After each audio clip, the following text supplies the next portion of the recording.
This episode of the Boss Rush Podcast is brought to you by, well, you. If you want to learn how to support the Boss Rush family of podcasts, head to bossrush.net or our Patreon at patreon.com/bossrushmedia. Thanks for helping us build something better.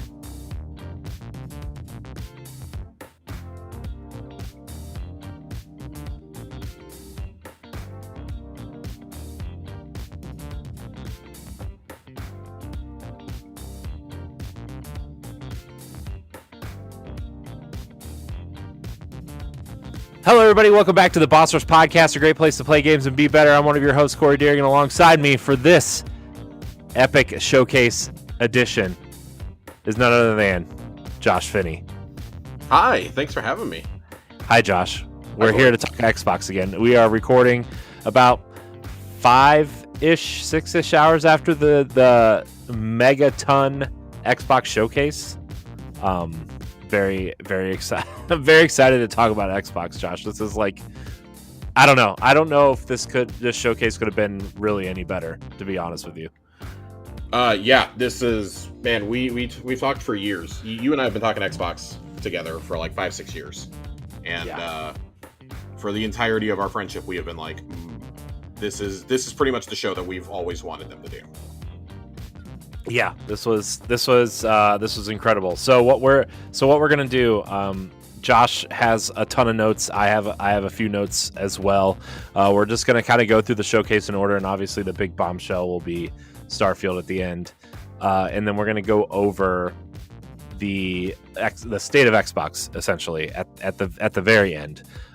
This is a Boss Rush Extra. You'll be able to see this on Patreon and YouTube at the same time, and then it'll go up on podcast feeds soon as well. This is a pretty important extra episode, so we're going to try to get it out to everybody as soon as possible. So you know, if you're watching on YouTube or you're hearing this somewhere else, it'll be up everywhere soon. But Josh, overall thoughts on the showcase? I thought this was the best showcase Xbox has done in at least the last 5 years. I would go further. Yeah, I mean this was pretty incredible. I mean, you and I were early on. We were texting back and forth. They showed. We thought we didn't know what they were going to end with because they showed all three things they could have ended with pretty early. What are your overall thoughts on this? I mean, A plus. It's an A plus, man. This is the kind of show that you dream of having. I think if you're one of the big three. I was talking with our friend Austin Campbell earlier, and he said it felt like Microsoft picked up a discarded playbook from Sony and ran with it. Yeah, they took their notes and put them into the PlayStation notebook, and they put PlayStation's into theirs on how to make a good show. And this really did feel like a PlayStation show, right? Like you had. I think we had 11 different studios there showing projects, whether they're continuing projects, expansions, brand new games. You had a heavy emphasis on the Japanese market, which was from awesome. Sega. And that's a classic partnership going back to the early months of the Xbox. Yeah, I mean, even going back to the Dreamcast, really. I mean, if you think about it was joked when the Xbox came out that it was the next Sega system, essentially. And it really has kind of like picked up that torch in a lot of ways, I think. But to see, even 12 months ago, I think we would have laughed each other out of the room if we said that Capcom was going to show a new IP, that we were going to see the next Yakuza, we were going to see 2 Persona games and Atlas's next game all debut at an Xbox show. That is as much validity as I think I need. Oh, and by the way, every one of those are I'm going to rephrase what I was going to say. 3 of those 5 games are coming day one to Game Pass. Yeah. And I bet the other 2 come at some point. At least one of, I bet the Yakuza one will. Yeah. That's what I'm saying. I bet it comes. The entire franchise is on Game Pass. So, but overall, I mean, just absolutely incredible showing from them. And then I'm going to echo what so many people have said today. The Starfield Direct at the end, which was almost the length of the entire Xbox show, mind you. At 45 minutes long. I thought that was going to be like 25 or 30. It was 45 minutes long. I still feel like I don't know anything about this game. Is the single greatest demo I have ever seen for a game before its release. Yeah, this so you know me. I'm not like a huge Bethesda game guy, right? Like we've talked about this in the past. But I'm watching this demo and I'm like I think they got me. I think I think they finally got me. Uh But this deep dive was like the way you were like they showed scanning things, mm, like the material collecting, the ship building, right? Then they just built that giant kind of mech this is towards the like middle. the unholy union of Skyrim, Fallout, No Man's Sky, and Mass Effect, like all just kind Yeah. of rolled into one. And like our greatest vision for each of those, I think. Like kind of funny did their they did their recap earlier, and I was listening to that one as they were doing it live, and I think it was oh god, was it Greg Miller who was saying it? Who was like, we had all this, we've heard all the marketing speak from Phil, from Sarah Bond, saying this is the biggest game that Bethesda's ever done. This could be the most important RPG, not just the year, but of the generation. Hmm. Snowbike Mike over there has said like he thinks this will be one of the defining games of the generation and things like that. And I think Blessing summed it up really well when he said that this is a game that he did not think that any game was going to compete with The Legend of Zelda Tears of the Kingdom. And he says, after seeing this 45-minute demo, because he was like, the previous like gold standard for me for seeing an industry demo was Fallout 4. Hmm. We all remember the Fallout 4 presentation, and we've yearned Oh for that since. Like, that's the stuff of legend with Bethesda. yeah, I mean that fall like I mean Bethesda always does And really that was great only kind of 15 deep minutes. dives. Yeah. Yeah, And so now you're like, oh my God, because we got that 15-minute deep dive last year. yeah. But even comparing, like they walked through the same city square last year and this year, somebody pulled side by side screenshots of that. I It saw that. looks insanely better this year. And I thought it looked fine last year. Yeah, but there's like a lot more Oh my detail. God, There's there's some so much debris. There's polish. like it looks lived in. Like Oh, there's it looks it's incredible. But and like at the risk of talking about Starfield too much though, like, I found it funny that Blessing was saying that he was basically like, it's a race now. Like mhm, Tears of the Kingdom, yeah, it's this like franchise defining game. This could be a platform and generation defining game, and we feel like we already had this conversation last year about Elden Ring. mhm, So it's like, is this another one? Like this is one of those like true you can only play it on current gen mhm. games. Yeah, It's not cross gen in any way, which I mean, like other ones have been. It's running on the best hardware. We did get the news out of the IGN interview this afternoon that it is going to run on Series X and S at a locked 30 frames. great. I mean, Locked. it if It's it's fine. locked It's fine. and there's this much detail going into it, like, I mean, yeah, would we have preferred 60 frames or a performance mode or something at some point? Yes, of course we I would have. mean, But and like, it's not out of the question that you're going to get that. But Todd Howard yeah, made sure to address that. He says we mhm, chose to focus on the visual fidelity over frame rate. He's like, yeah, because we have so much detail and everything, and we want you to see that detail. You cannot look at that 45-minute presentation and tell me that game looks bad in any way, shape, or form in its performance. yeah, You cannot tell me that. yeah. It's so funny because like some of the not that like not that you should be trusting like Facebook or anything, but Mhm. I popped on Facebook for the first time in like a long time, really, and like Oof.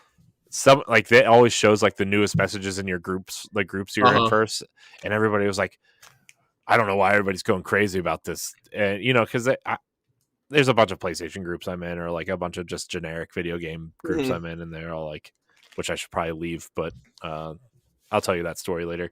Um, and they're like 5 out of 10. That show is awful. I'm like, what are you talking about? I Just because of yeah. your platform of choice had like a sorry showcase, like you're gonna put this one down. I'm sorry, Yeah, you it's know. funny. This is night and day of what we saw 2 weeks ago, and even what we saw last Thursday. This is night and day. What I expect from a show. This was shorter than Jeff Keighley's Summer Game Fest event, and Hmm. it was so much better. It's not even funny. Like that, the fact that the actual Xbox portion of the show was barely an hour Yeah. blows my mind. Hmm. Blows my mind. But I guess like, should we just go ahead and get into it? So they let off they kicked off they didn't even do like a regular introduction. They just kicked it off with the showing of a game, right? And it was they kicked it off with Fable. Uh, The scream that left my mouth.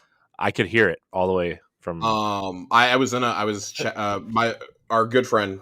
Ray Apollo and I were watching it together as we always do, and we were both screaming. It was just that's all you could hear. We couldn't hear the dialogue of what was going on. We were both just screaming. We were like, "Oh my god! Oh my god!"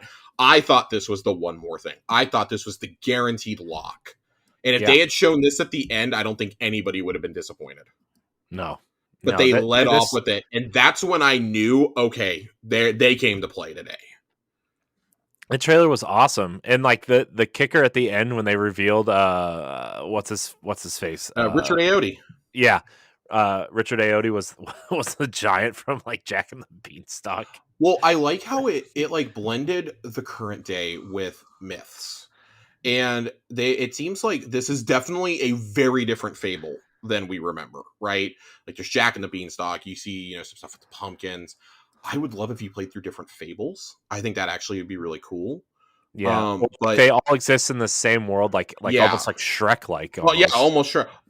Listen, if there's a fucking talking ogre in this game, there's gonna be. This was such a cool thing, and it's important to note that was at the very least that was all in engine. I believe it's been confirmed that some of that was straight up gameplay. Yeah, there's some of it that was confirmed gameplay. That is wild. From Playground's Twitter account. So that is wild. And you can kind of see some of the scenes where the player character is facing the giant. That felt very like God of War-esque almost in terms of how cinematic it was being presented and whatnot. That it doesn't get much better than that to bring a classic franchise back in a brand new way. This is obviously we're gonna have to get our hands on it, but this looks really promising, and like it's how you do a legacy sequel.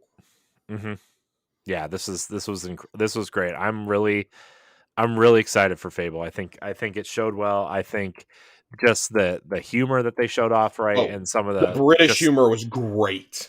Yeah, like one of my favorite parts was when the protagonist, they were walking through that pub, and she just took the goblet off the guy's table and just chugged it and like just walked away. I don't know why that was so funny. It's so irreverent, like the original Fable was. I feel like it's nailed the humor. Playground has really put a lot of love into this. You can feel it just from this like 3-minute snippet that we got. Just what a way to open the show, though. Like there's no date attached to the end, and we saw this with this and with the next game. There was no even year attached to it. I personally am choosing to believe this is targeting next fall, but they don't want to put a date on it until they're closer, because I think they learned their lesson with Starfield. Of putting a date on it too early causes a lot of pressure. This is a game that has had some ups and downs in development. Eidos Montreal is helping with developing it. I think they want to get a lot closer to the release before they say, yeah, we're ready. We're ready. And Phil, I think one of the things he's done really, really well is give the teams the time that they need. And that seemed to be a common theme today, is like, you're seeing the result of him saying, take your time. We'd rather have good games than rushed games. Yeah. So, man, what a way to start off. This second game, though. Oh my gosh, dude! I knew exactly. Like as soon as they put compulsion on there, I was pumped, because we've been hearing about Project Midnight since what, Jez Corden kind of leaked it. Yeah, about a year and a half ago.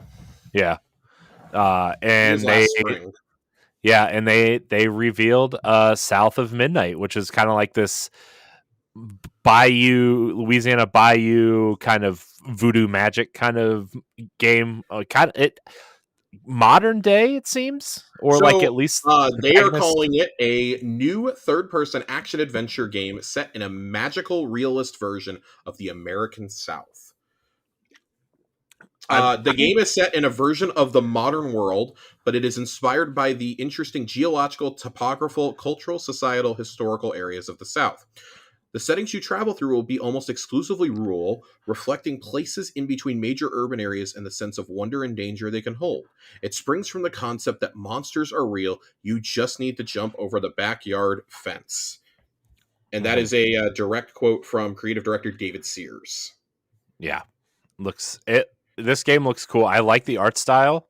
I like the kind of charm it seems to have, that southern kind of Bayou Charm. It kind of, like we're both Disney people. Like we watch Yeah. Princess and the Frog a little bit. Like it kind of reminds me of like a dark version of that a little bit, like that. When he's sitting there playing strumming the banjo on the. I got a very like Devil Went Down to Georgia vibe out of this. Yeah, super cool. I really hope that that's one of the things in the game.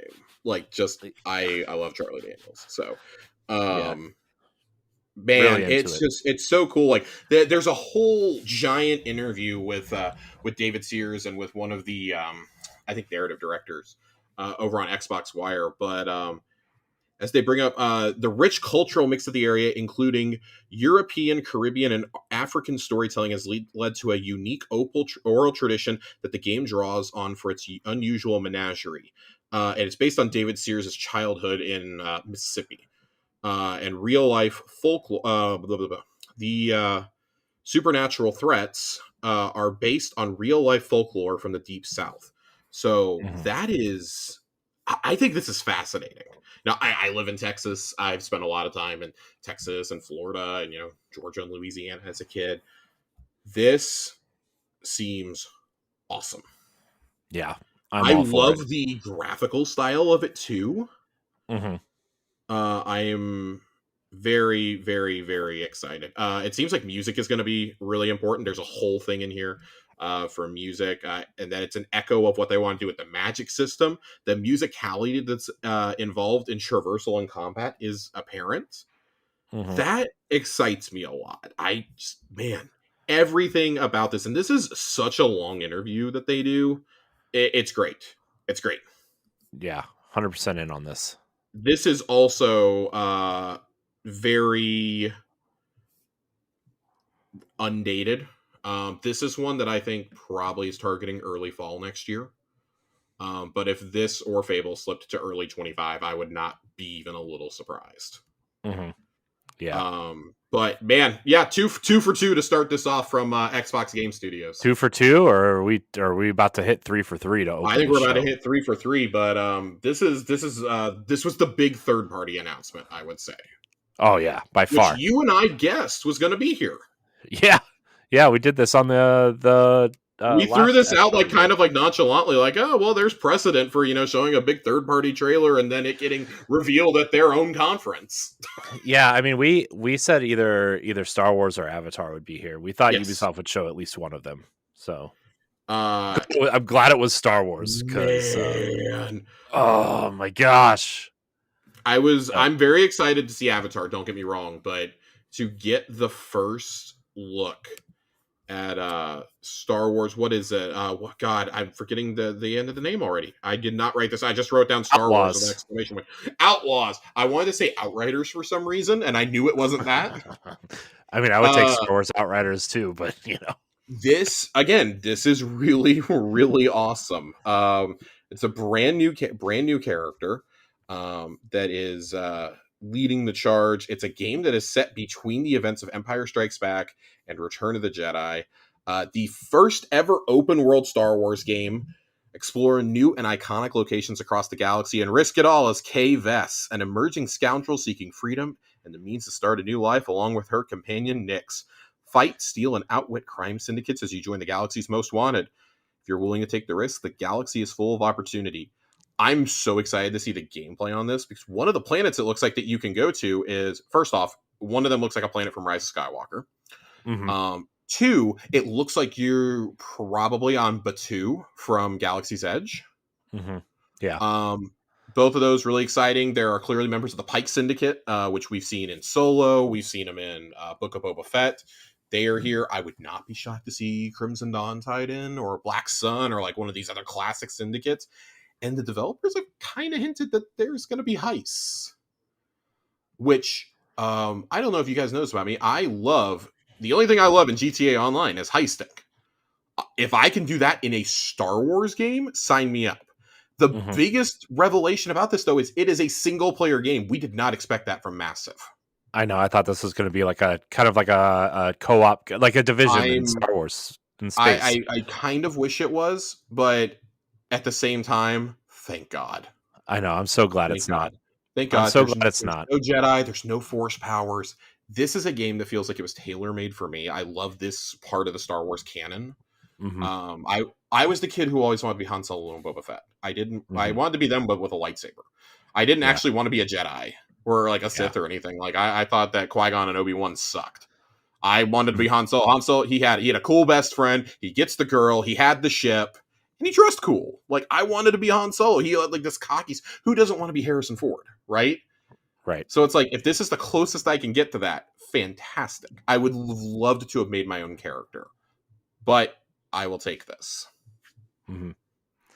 Yeah, this was cool. I'm really excited to see what Massive can do in a single player space. I also wonder what kind of tech they're going to use to get from planet to planet if it's open world, and like if it's like if you can only explore certain areas of each planet, or like how you get to each planet. Is that like is that some sort of like what was that Starlink game that they did, or like the ship flying tech from the Beyond Good and Evil game that's never coming out, right? Yeah, I really hope that that's something that they address in like 12 hours at this showcase. Right. By the time you're listening to this, we'll know. We'll hopefully have an answer. But they did. Yeah. This is 2024. You have to imagine this is probably fall 24. Oh yeah. They want to position this to be a massive holiday draw. Pun intended. Huh? I understood that reference. What do we got next, Corey? All right, so Sarah Bond takes the stage and she's kind of talking about, kind of doing her whole opening thing, and we go into the indie game that they showed from. It's 33. Shoot, what's it called? 33 Immortals. I am so jazzed about this. Yeah, I was telling Ray, I was like, man, this like feels really Hades-esque. This is like a roguelike. And then we see that it's co-op, and we're like, okay. And we're like, wait, there's 4 people on screen. And then like every time that the screen refreshed, there were more people. And then eventually there were 33 people. He was like, man, we're about to hear about a whole lot of Series S consoles taking flight after this. Because that is a lot. And this is where the real play it on Game Pass day one barrage begins. Yeah.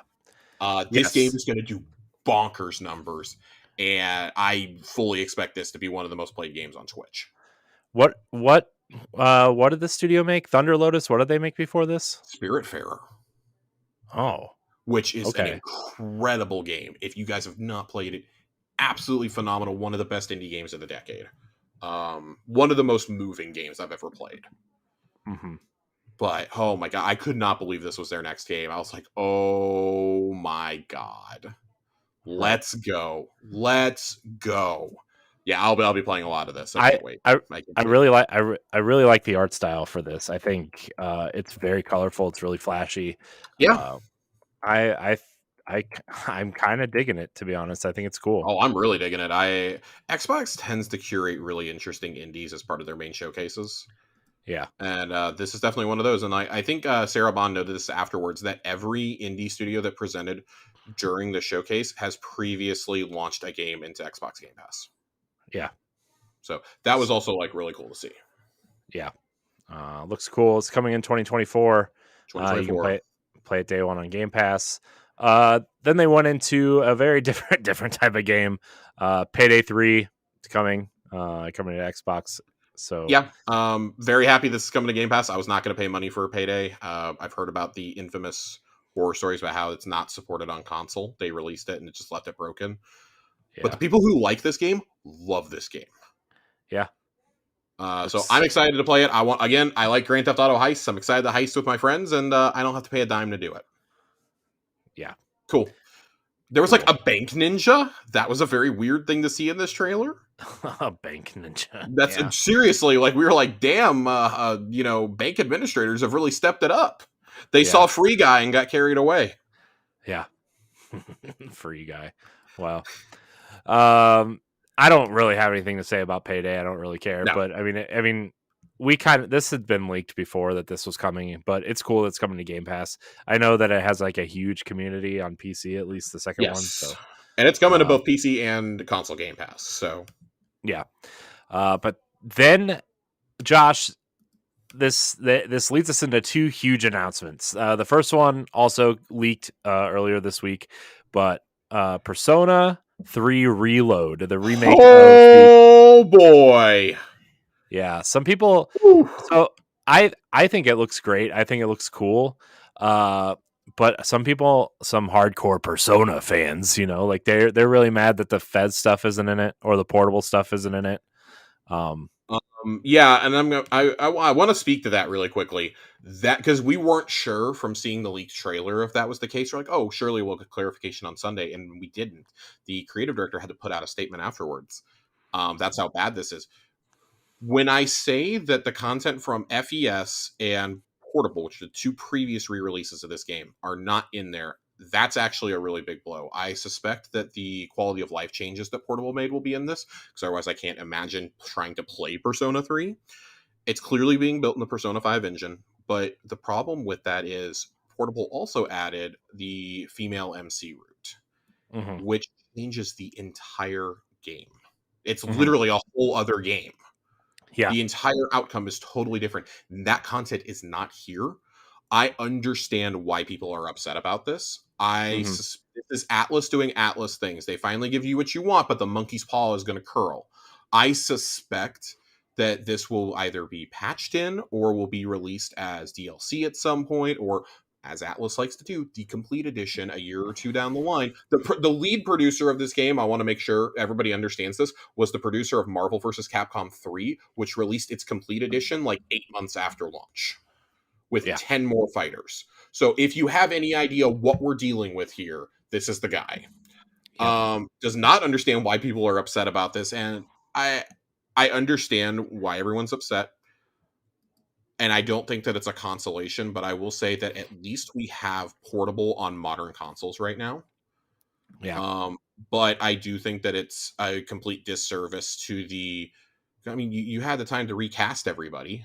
What we couldn't cast one more character and animate a little bit more. It cannot have been that much more work to have put that route in the game. You have to change some yeah. dialogue trees. You have to change. Obviously, most of the romances are different. The big question is, there's a character in this. I forget how to pronounce it. Aegis. I've never actually finished Persona 3, but the question is their confidant link in this? Because if not, that's probably going to cause a pretty big uprising amongst the community, and I don't blame them for it. Yeah. Regardless, to see this revealed on an Xbox stage, leak or no leak, is a huge moment. If this Yeah. had not been spoiled, my jaw would have been on the ground, Corey. Yeah. I, Yeah, I mean, I so yeah, yeah, I mean, so that Sega leak happened a few months ago at this point that kind of leaked Jet Set Radio, yep. this another Persona game which we'll get to later, which ended up being the Persona 5 Tactica. And then the uh what was the other game that it leaked? It leaked something else. Crazy Taxi, I think, was the other one. But I mean, we kind of knew this was in the works, but yeah, like if this wasn't leaked by by Atlas themselves on their Oh Instagram, my god. oh my gosh, dude, that guy, I feel so bad for that guy. He's probably fired. He is their job. Their two associate brand manager jobs have been listed for Atlas, and I applied for them. Um, I felt But like my yeah, resume should just say can hold NDAs. I think I still think this was a huge moment for Xbox Oh in yeah, general, just because Persona's been so linked to PlayStation for so long, yeah. I mean, like and you look at it, and when you think Japanese RPGs, you think PlayStation. mhm, Just because like that's where they always were. Like Xbox made a valiant attempt with the first Xbox and in the early years of the 360. Blue Dragon and Lost Odyssey considered to be two incredible JRPGs. Like Lost Odyssey is considered among some hardcore fans to be the true successor to Final Fantasy's Legacy. yeah, And obviously nothing ever happened with those games after that. But mhm, regardless, like to see them finally get back to this, and Phil has said like this was a big point of his for years, trying to get back into the Japanese market, or at least get these games here for worldwide audiences. This is a big moment, and like he calls it out and was like, hey, we're thrilled that we got to show off and continue our partnership with Atlas. in particular. Yeah. That makes me think that, and this is conspiracy, Josh. This makes me think that when Persona 6 gets revealed, like later this year, or early next year, it's going to have Xbox brands on it. Hmm. That it's Yeah. not going to be a day one Game Pass game, but it's going to have the marketing sponsored by Xbox. Yeah. I think it's That really I cool think that. that's like the logical end game here. Yeah, I think it's really cool that Sega is really like they're really seems like they're partnering with Xbox for a lot recently, I think and it's Sega also saw the light when the fleet of Brinks trucks backed money up to port the Yakuza games over to Xbox. oh, So I'm sure. they'd never left PlayStation before, except maybe the PC. And then, like they've even said, like the directors of the Yakuza series have even been like, listen, these games did really, really good on Game Pass. Like because of that, like people care in the West. We're not as much of a niche franchise anymore. Hmm. And like a Dragon was huge when the new consoles came out. Yeah, that game So, was massive. well, absolutely massive. I remember it coming to Game Pass the next summer. They literally had a slot in the presentation in the 2021 showcase to say, "Like a Dragon's on Game Pass now. Here you go, and you Hmm. can play the entire saga. Every Yakuza game is on here." Yeah, And feel like after that, Sega stepped in and was like, "Okay, Atlas, we know you do some weird stuff. Cut the bullshit. Cut the bullshit. You're putting it on the Switch and Game Pass are sitting right there. That is a yeah, money machine for us. right. Yeah, Like so we're borderline doing pachinko machines over here now, man." yeah, kudos to Sega, man. Kudos to Kudos to Sega. Sega. But yeah, Persona 3 Reload. I'm terrified of when this is going to come out. It just says early 2024, which is the same time frame that I have for Final Fantasy 7 Rebirth and Destiny: The Final Shape. Yeah, So I'm absolutely terrified. yeah. Well, Josh. I mean, look, Three you games got that are you going to got to take do like what you got to do. hundreds of hours of my life. Red Bull exists for a reason, Josh. I So need I need cloning better start technology to investing. come out. Oh my god. uh, so after Persona 3 Reload, we finally got a pretty large chunk of Avowed.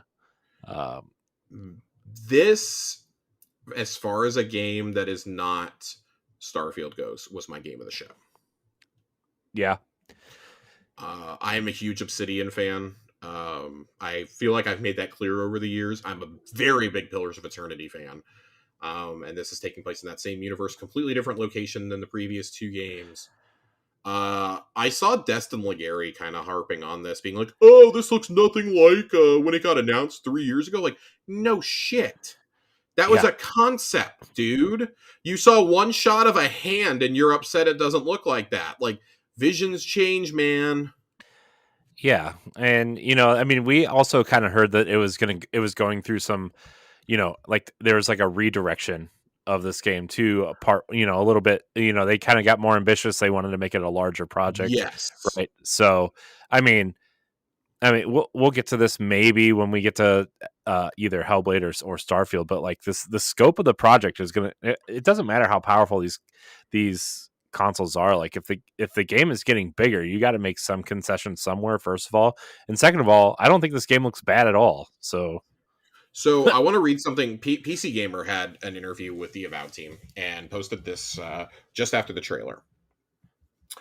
Avowed started as Obsidian's Skyrim, but evolved to focus on the depth over breadth, where Obsidian really shines. We backed up and said again, what are we good at? What's our lane? Um, you know, that originally we were pitching, in essence, our Skyrim, confirms Obsidian CEO Fergus Urquhart in an exclusive interview with PC Gamer. That is not what Avowed as it currently exists is going to be. I think over the course of time as we worked on it, Bethesda makes an awesome Skyrim. Mojang makes Minecraft. Turn 10 makes racing games. We do is make our awesome RPGs, right? I really, really enjoyed this. Reading mhm. this for Avowed, the focus is going to be specifically on your companions and how their story relates to the driving narrative of the game. We could go off and create an 8 kilometer by 8 kilometer open world and then deal with all the consequences of that because that makes it a different style game. But we want to tell more confined stories the player can experience with their companions and then move from part of the world to part of the world. And like I said, in the end, that's us. This kind of seems like almost like an Outer Worlds version of this, right? I mean, it very much they reference Outer Worlds in this. Carrie mhm, Patel, who is directing Avowed, I believe was the narrative director on Outer Worlds. I don't know if I have mhm. that correct, but I know she was No, it was the second DLC that came out. the second DLC. Yes, which is pretty beloved in the Hmm. Obsidian community. So very very excited reading about this. The upshot is that Avowed won't be as large, open, and freeform as an Elder Scrolls game, but maybe that's for the best. Given the enduring popularity of the studio's RPGs over the years, staying true to their spirit feels like a sensible choice. As we looked at the Avowed we're building, we wanted to make sure that we're really fulfilling those strengths and creating something that felt like a true Obsidian experience. Yeah. This just I'm so excited for this. The screenshots that are posted also on Xbox Wire look awesome. Hmm. Created an all new first person combat system. Play your way with a combination of swords, pistols, magic, and more. The Living Lands, which is set in the world of Eora, the same world Pillars of Eternity takes place in. This game looks absolutely gorgeous. Yeah, it looks great. It looks awesome. It's set on an island. The Living Lands is an actual island in the Mhm. universe. So I like that like, oh, there's no invisible walls. It's like basically you see it, you can go there. Yeah, that's great. That's awesome. Yeah, Um, this sounds just absolutely fantastic. I you can see what some of the enemies look like here. Just man, 2024. Uh I saw somebody trying to argue that, well, this doesn't look like a big AAA experience. The fuck kind of game were you looking at here? I'm sorry, yeah, like looking like God of War or Horizon Forbidden West is not a requirement to be a AAA game. It's not. AAA is yeah, I know. stupid, first off. It's stupid terminology, but it's nomenclature that everyone uses. It's like that Yeah. usually refers to the budget and the scope of like the team that's doing it. Hmm. And I'm sorry, this is that in every single sense of the word. Something like Pentiment Yeah. is not. Yeah. Something like Grounded Yep. is not. This is where the bulk of their team is. Not even Outer Worlds 2 is getting this. Outer Worlds 2 as a team that's like 2/3 the size of this, maybe. Hmm. Yeah. So So I I mean, thought this was phenomenal. I'm really happy. Look, I'm really happy that Obsidian is getting their due, right? I mean, I feel like they've been playing second fiddle in the RPG community for a little while, like not in terms of like people not liking their Mhm. games or anything, but just like I feel like they've always been trying to play catch up to Bethesda in some way or another, or Yeah. BioWare or something. Like they've always been trying to do Well, uh something, and I'm glad, like, between the Outer Worlds and Grounded being really beloved, in the community, and Pentiment being that kind of, Pentiment was arguably a Game of the Year contender. So yeah, it had the best writing of any game I played last year. yeah. I'm glad Obsidian's really getting their due, right? So, I'm happy that like this world specifically is getting its due because Pillars 1 and 2, hmm, one was played a lot, two, which I think is the better game, was overlooked. hmm, And Josh Sawyer has talked about the experience of trying to make those. He was the game director on Fallout New Vegas and then did the Pillars games. And he said it kind of killed his desire to work on the franchise anymore because of how he had to like cut things because they didn't have the funding and this and that to do the Pillars games. They were constantly going to Kickstarter and other avenues, and he's just like, yeah, I decided I want to make small games. So he went and made Pentiment after this. He was like, I have no involvement in Avowed. I wish them the best. I'm sure they consulted on him for the world, um, but he basically was like, yeah, I'm done. Like he was very frank about it like a month or two ago. He's like, I don't know if I'm ever going to go back to making big RPGs again. I hmm, enjoy doing my thing. Like he made Pentiment with 10 people. So if a yeah, studio like Obsidian can do that, he's like, I had the idea for Pentiment kicking around after Pillars 2 came out. When we first met with Microsoft and Phil was like, hey, I want to see what you guys are working on. He was like, he basically talked to me and was like, what are you doing? Like, you look at the directors at Obsidian, like Josh Sawyer's the most well known, like by far. hmm, And behind Fergus himself, who stepped into the CEO role. And he says, well, I've got this idea for this like medieval murder mystery game that is a scathing critique of the church in the 1600s Bavaria. And Phil was basically like, cool, we have a thing called Xbox Game Pass, make it. yeah. He was like, this game never would have gotten made. He's like, I never would have found a publisher for this thing Oh, otherwise. God, And no. he's like, I'm so happy that we get to have projects like that and Grounded at our studio, but also expand to do things like the Outer Worlds. and we get to do DLCs for that because we have the funding. We get to do things like Avowed. Like, Mm-hmm. this is what we want. And like, this is kind of more of like a meta critique of Xbox as a whole. But you look at a lot of the studios that they acquired over the years, you know, there was all sorts of screaming like, oh my God, they're buying up all these studios. You look at Compulsion, you look at In Exile, you look at Obsidian, you look at Double Fine. Those studios always, always, always, always have struggled to get funding. Mm-hmm. No matter how beloved their games are, they've always struggled to get their funding. We would talk about it all the time. Tim Schafer has talked at length about how, yeah, I cut boss battles out of Psychonauts. And he's like, the first time Phil came and played, he's like, where the hell are the boss battles? Mm-hmm. Where are the boss battles in this game? You can't do this game without boss battles. And he's like, well, we don't have the budget. And Phil's like, how much money is it going to cost to put those in? He's like, another couple million. And he was like, that's it? You need like another million to put that in? Here. Here. Delay the game and put them in. Yeah. So when I see things like that, I'm so happy that these teams are getting their due. And we see 3 of those 4 teams in this show finally showing what they're capable of doing without being budget constrained. Right. Even the Outer Worlds only got made because 2K's label, Private Division, stepped in to fund it. Right. Yeah. So, and then they had, obviously, the Xbox purchase happened midway through development. And so you had the Game Pass bucks on top of that. Right. But and that game turned out really well. It turned out pretty good. I think really solid writing, interesting world. Excited to see how they build on it. It was very good for a first pass, and it was their first game of that size since New Vegas. Mm-hmm. Only the second in the studio's history, and I think that was pretty damn good. I'm very excited to see how this turns out. I think the gameplay looks fun. This world looks like it's going to be fun. I'm here. I'm here. This looks like it's going to scratch that Elder Scrolls itch that I have, even though it's definitely a different style of game. It's very clearly influenced by Bethesda. Yeah, it's cool. I can't wait to see it coming to Game Pass sometime in 2024. Yeah. And that leads us into the next hilarious collaboration for Sea of Thieves. Oh my gosh, Josh, when I saw this, The Legend of Monkey Island is coming to Sea of Thieves. Let me tell you about the up and down that I had seeing. I saw the Rare logo and I was like, oh my God, because I saw the green. I was like, oh my God, are we seeing Everwild? Are they really about to pull a fast one on me? Then I see the Lucasfilm logo. I was out of my chair, Corey. I was out of my chair going, no, there's no way. And Ray was like, oh my God, did they do a Star Wars or an Indiana Jones crossover in Sea of Thieves? I know. My first thought was Star Wars. And then it starts, and it was Monkey Island. And that was my second shriek of the day, was Monkey Island. Because that is a classic Lucasfilm game. Yeah. I also love that the Rare developers were going back through the Sea of Thieves Twitter account to everyone who ever tagged them in a Monkey Island tweet, being like, you guys should do a crossover. It's the only way I'm ever going to come play Sea of Thieves, and replying to every one of those people going with the teaser trailer going, hey, you going to play our game now?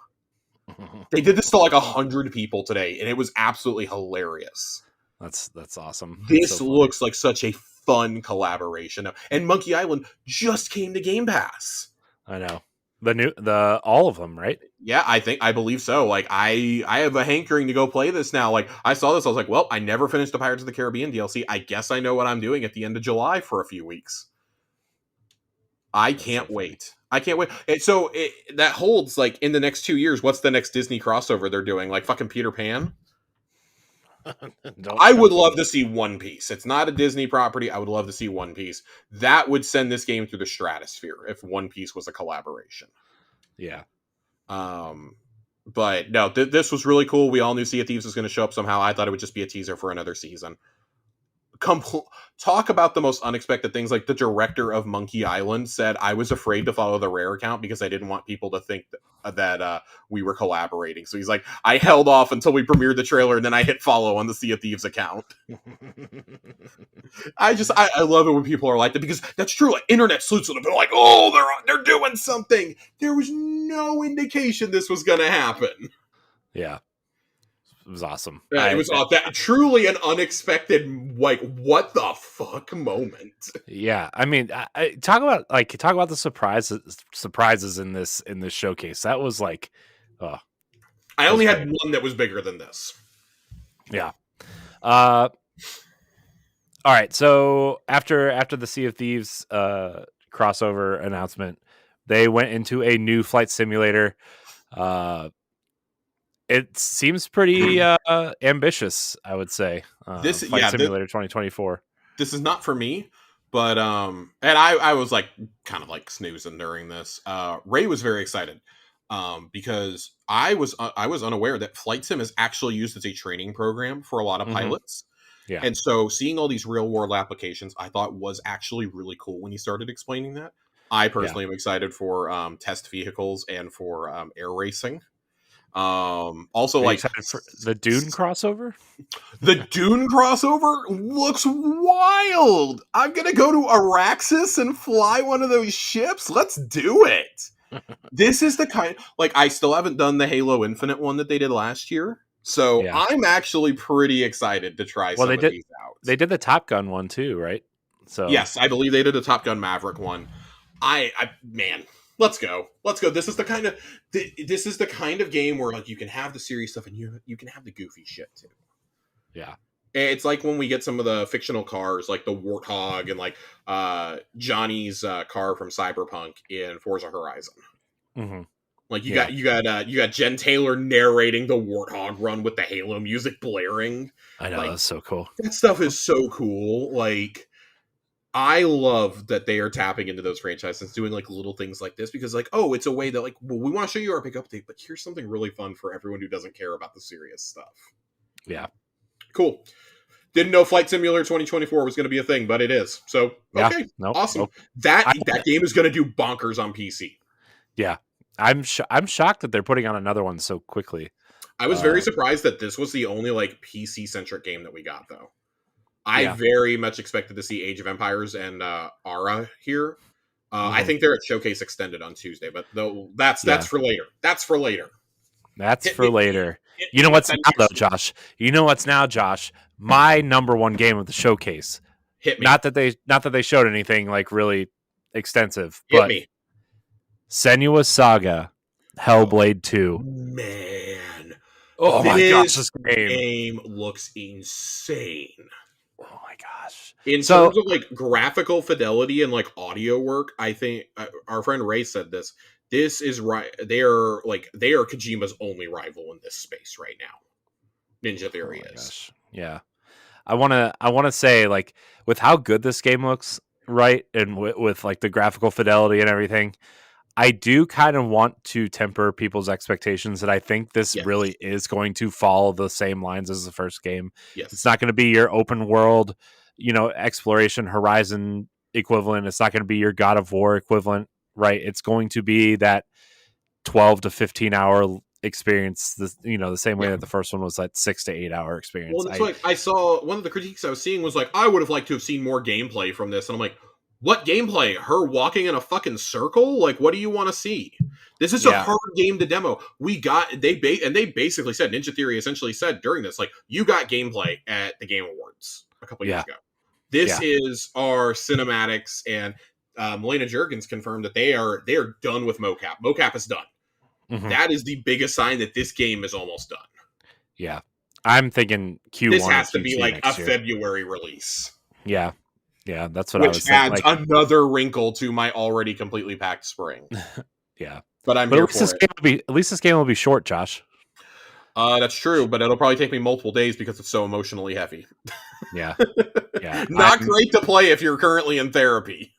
Yeah, I just want to say that part where she's looking in the puddle and then it turns to glass and she falls through it, and like this game just, oh my gosh, this game looks incredible. And then like the ending when they show the title card and all those hands are kind of like holding her face, like to represent all the different kind of voices and personalities she's hearing. Like, so good. It is so good. And then we go from that super serious trailer to this super silly like a dragon infinite, what's it called, infinite shoot, the Yakuza 8 they showed. It's essentially Yakuza 8. They have rebranded the series, so it's Like a Dragon. Like a Dragon Infinite Wealth. Man, Ichiban is in he's in America. Yeah. And has no pants. Yeah. They really hammered that part home, right? There, he has no pants on. I thought this was really goofy, but it was perfectly in line with the tone of those games. Yeah. That again, another big get for them. There is a live stream happening from this developer, presumably to show this and the spin-off game that was revealed at Summer Game Fest. Yeah. But still, really cool. I mean, again, like we've said this like 3 times already. Never thought I'd see a game like this debut on Xbox's stage. Yeah. Super cool. The last one was pretty beloved, right? So, yeah. I mean, a lot of people think it's best in the series. So, yeah. So that's cool. And then we went into kind of the Fallout 76 updates, right? Like they fucking got me here. I saw the vault and everything, and I was like, oh my god, are we getting a secret Fallout game? Like, I thought maybe like another Fallout Shelter or something. Nope, Fallout 76. And the funny part is, City, Josh. Ray had just tweeted out, oops, all bangers, right before this. Maybe 90 seconds before this trailer. And he had to go back and go, almost all bangers. Yeah, but I mean, look, there's a pretty big community with there is, but nothing now. sucked the wind out of the sails for me more than and I know they have to show these because there is an ESO expansion coming up. It's already out on PC. It's coming to Xbox next week. Here, nothing took the sails out like this in ESO and Overwatch. All of those in a row took the sail out, took the wind out. Here's the thing. I think what Xbox should do for these live service games is either have like a pre-show kind of let's go over this, or do it at their showcase extended and have like a little bit of a 15-minute montage. Okay, here's Elder Scrolls update, here's Fallout 76, here's a new season for Halo. I will say this, I think that things like ESO, because ESO does have such a massive player base, updates to things like ESO and Sea of Thieves, like Sea of Thieves is one of the most played games on Game Pass, like those should be a part of your presentation. And I think like if you have a healthy rotation of your live service games, like Grounded and Halo weren't there this year, I'm sure they'll be there at another event or showcase extended, which is weird because I would have thought you would have at least put a trailer for Halo in there because season 4 starts in like a week and a half. Yeah, I thought that too, and with Infection coming back I thought for sure there would be one, but at the same time, like I think it might have been for the better that it wasn't there. I'm gonna be completely honest. So dude, what did we have after 76? We had something between this and ESO. Yeah, so Capcom showed this this felt like really shoehorned into this this segment. It felt like it should have come before or after. Dude, when they started showing this stuff, did you also Onimusha? Yes. I tweeted it out. I was like, is this Onimusha? I was like, is this Onimusha? We still weren't convinced until we saw the title. Yeah. But new IP from Capcom, it's shown on Xbox's stage with Capcom and Sony are like these days. And it's going to launch straight into Game Pass. Yeah. Just wild. That guarantees I'm going to play it.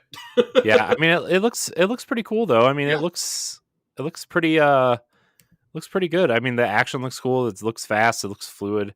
And then they showed off Forza again, which honestly looks incredible. But then there was what was it? I think maybe it might have been the pre-show or something. But there were cars on stage for Forza at some point. I was like, oh my god. Yeah, I think it was the pre-show. No, it was during the show. Was it? Okay. Yeah. I knew there were cars was all somewhere. pre-recorded. So that's right. Here it is. Yeah, here it is. It was man, that I'm just like, oh my gosh. I understand that they have to do this to make their partners happy and stuff, but I'm so tired of seeing cars on stage. Oh man. But I'm shocked it wasn't a Porsche, because I mean, I know these are the cover cars, but because they were doing that whole Porsche 75th anniversary console thing, and they didn't show a new console, which I'm shocked, at least for the Porsche special editions. Yeah, the special editions that there's only like 75 of them in the world. Yeah. Yeah. Yay, Forza. Yeah. Looks cool though. So glad they didn't spend more than like a minute and a half here. Yeah, but I mean, they did that whole deep dive during the developer direct earlier this year. They did, and they're doing their own. They're not even part of the showcase extended. They're doing their own live stream this week. Yeah, show career. which is I great because I think Xbox understands that car people are car people, and only people that play Forza want their own. I mean, like I mean, I'm gonna be normies, real. normies like you and me don't care about the ins and outs of Forza. Like we'll race the cars, This but has been their problem for years and years and years is that they always spend too much time on Forza. I mean, the 2021 showcase was great, but we spent 10 minutes on Forza Horizon 5. mhm, Like yeah, that we didn't need that. yeah, We just didn't. We didn't need that. It's Forza Horizon 5. It's in Mexico. Awesome. I'm there. yeah. Um oh god, like what else did we get here? We got what's Well, next? the ESO online update, Oh, the yeah. Cool. Necrom Shadow over Morrowind was shown off. Cool. Glad for Cool. all of you who like ESO out there. Yeah, and then we then we got the Overwatch, the weird Overwatch There's reveal. I just don't know, enough man. time to cancel this before it comes out. Look, man, I was like, man, aren't they all, like it was weird because I'm like, okay, they showed off a new game mode, but I'm like, aren't all these characters already out because they're selling the starter pack or whatever? I'm like, aren't these characters already part of the game? And I'm like, oh well, I forgot that it's technically not in 1.0 yet, Overwatch 2. And so I wonder if August is going to be their 1.0, even though they've already started seasons. Man, I don't know. I'm gonna be honest. I could not care less. I tuned out. I saw Overwatch. Yeah. I stopped paying attention. Yeah. So I mean, I'm one of the people who like really liked Overwatch when it first came Mhm. out and played a lot of it, but like I've fallen so far off of Overwatch and I'm like, I don't really care, really. Uh it's cool for people who like Overwatch. I'm glad that, whatever. I know that there's a lot of issues with this game, kind of, the PvP or the PvE stuff getting canceled and stuff, but Mhm. whatever. It's cool. Great. Also, I thought this was going to lead into them announcing that they had finalized the acquisition of Activision Blizzard at some point, but it didn't. So No, that won't come until end of July at the best. yeah, and then we That's got gonna be a a whole other saga. then we got a Starfield trailer, like just like a basic trailer for Starfield. I got really annoyed at this. I'm gonna be honest. I did too. I I'm was like, like, why are we getting a 3-minute trailer when we have a like at least 30-minute presentation coming up on this? yeah. I mean, I guess if you're going to break Which these out separately on YouTube, right? which I They mean is what like, they did. And it's funny because it's like it's one of the best trailers I've ever seen for a game. yeah, And then we got it followed up by another 45 minutes of the same game. yeah. It was weird. It I was gotta very be weird. honest. Very weird. It was pretty weird. But after that, we got that new game from Don't Nod. Jusant, I think is how they have been saying it. I was pretty stoked to see this. Yeah, I was like, it's giving me kind of like Zelda meets Uncharted vibes Who the in fuck a is lot living of in this different ways. village is what I want to know. Yeah, I thought a this lot of looked really climbing. cool. Yeah, this Yeah, looked really cool. I'm here for it.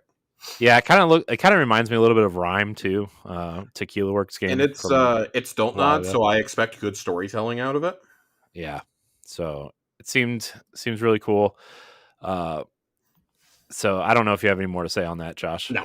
No, Okay. I think it looks really cool. I don't really know much about it. So yeah, I'm looking forward to playing it. Day 1 Game Pass later this year. Yeah, and then we got a small trailer for Still Wakes the Deep from the Chinese Room. This game looks and sounds really freaky. Yeah, I probably won't be playing it, but it sounds very Alien Isolation-esque.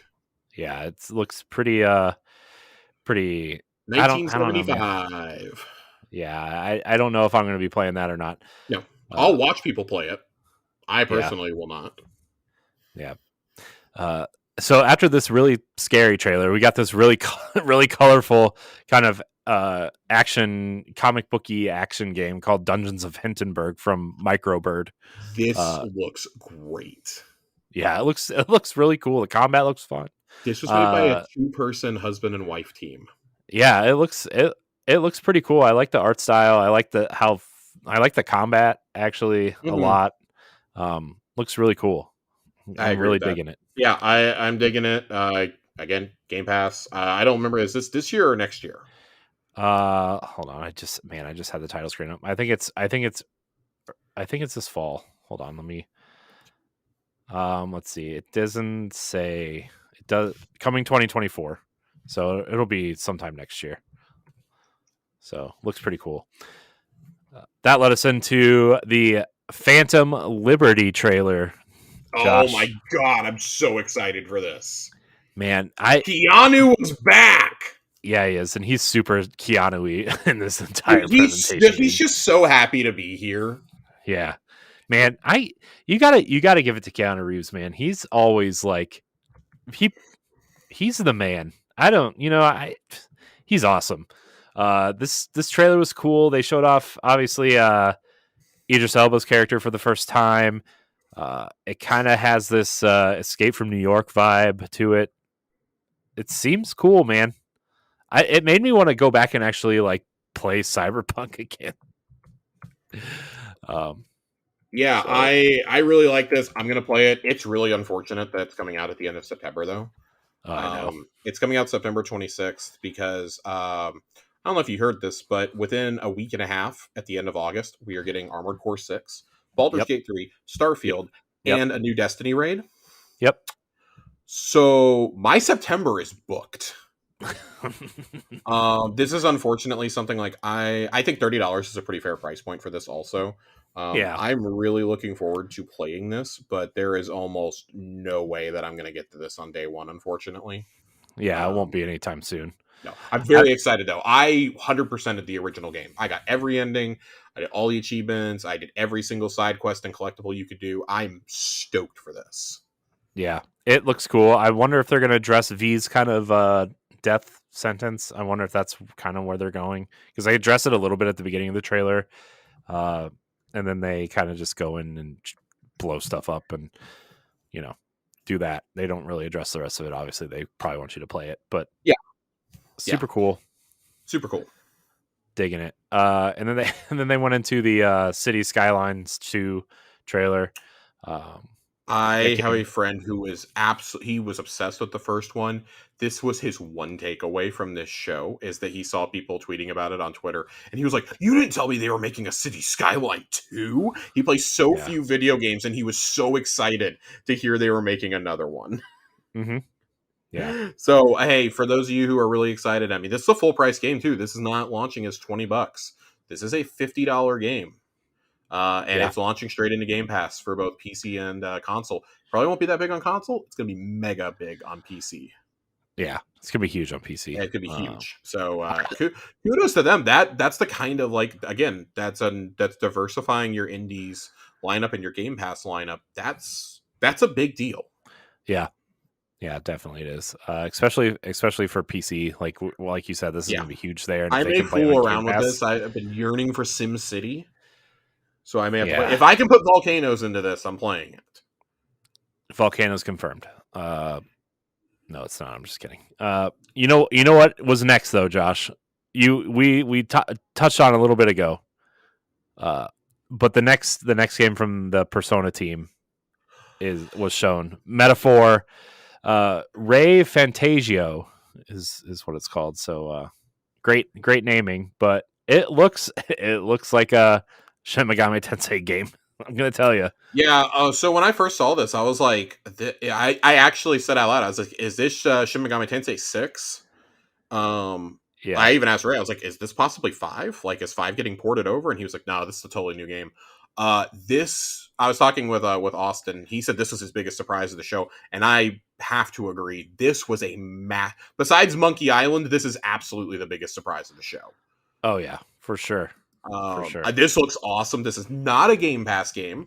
Yeah, sad trombone, but I am very excited to play this. I loved Royale. It's one of my favorite games of all time. Same with Persona 4 Golden. This and Reload are at the top of my list for next year right now. Yep. Yeah, it looks super cool. The art style kind of reminds me of Fire Emblem Three Houses, actually, a little bit. Yeah, honestly. I actually, if they wouldn't have told me up front that it was from Atlas, I would have thought like Platinum Games, maybe. Yeah. So that was cool. We had a third game from Atlas. I don't know if this is later in the show. It's later. It is later. Is it really? Okay. It's a little bit later, so yeah. I thought I had these reversed in my mind. Mm-hmm. Well, what was it? Did I skip it on accident? Maybe I skipped it. I'm kind of going through just kind of going through everything. But So Towerborn from Stoic, which was the Banner Saga trilogy studio. Yes, this was Uh, Project Belfry for anybody who was keeping up with the Jez Corden rumors for the last couple years. yeah, it looks really cool, I'm man. so in on this. I'm so excited. The 4-player co-op, I'm very here for. I love Oh, the art style. This looks like something I'm gonna fall in love with immediately. yeah. You know what, Josh? I did skip it. It was they showed the Persona 5 Tactica after the Overwatch stuff. That's okay. I kind of wanted to skip So it a little bit too. yeah. I'm kidding. I'm happy that it's coming to Game Pass. Less jazz that it's a $60 game, Hmm. and that it's a spinoff that's very much in the vein of the 3DS games, the Persona Q series. This Yeah. feels like something that probably should have been retooled for mobile, but Yeah. I like tactics games, so I'm actually kind of excited to see how Persona adapts to this. And you know what? Hey, if I don't like it, I get to delete it, and I didn't pay any money for it. Hmm. I just really hope that Atlas doesn't look at this and be like, "Oh, well, they didn't like this. They're never getting another Persona game again." Give us Persona 5 Strikers. That's all we want. That's all we want. Uh, I am very excited about. the final game they showed off before Well, Starfield. I wanted to touch on Towerborn real fast. Oh yeah. Okay, let's touch on Really, Towerborn. really excited about this. The oh god, who is it? Lead game designer talked about this with Xbox Wire, and he says we all love and are inspired by classic beat 'em up games, and we wanted to make one with persistence, where we can continue to expand the features and the gameplay modes for as long as possible. I am very excited for this. Towerborn is a seasonal game, and the team plans to consistently add new things to do over time. There's also an overarching storyline which the studio wants to keep close to its chest for now. Stoic aims to create organic updates that really feel like they're helping shape Towerborn's narrative. The premise we've created revolves around how you can do a seasonal game that doesn't feel artificial. How can you make a story where the content updates and the changes that happen to the gameplay feel like they're intertwined with the world? I'm not super jazzed to hear that, frankly. Um, but I'm curious to see their take on it because this is a really, really good studio. Um, I like it. They say we wanted a world where players are actively exploring and opening up new parts, as opposed to one that feels like you're just opening a UI menu and thumbing through for the next mission. That was a key element to us not wanting to do the standard MMO like trope of going into town, 10 people have something to tell you, you take a bunch of quests. Towerborn comes from the opposite direction. You're going out and discovering things, and the world responds to what you are doing and acknowledges the players. Hmm. This is exciting to me. There's a whole bunch in here about the combat. Easy to start, fun to master. Skill floor is really low, but the skill ceiling is really high. Easy to understand controls. I think this is going to be a huge hit on cloud gaming, personally.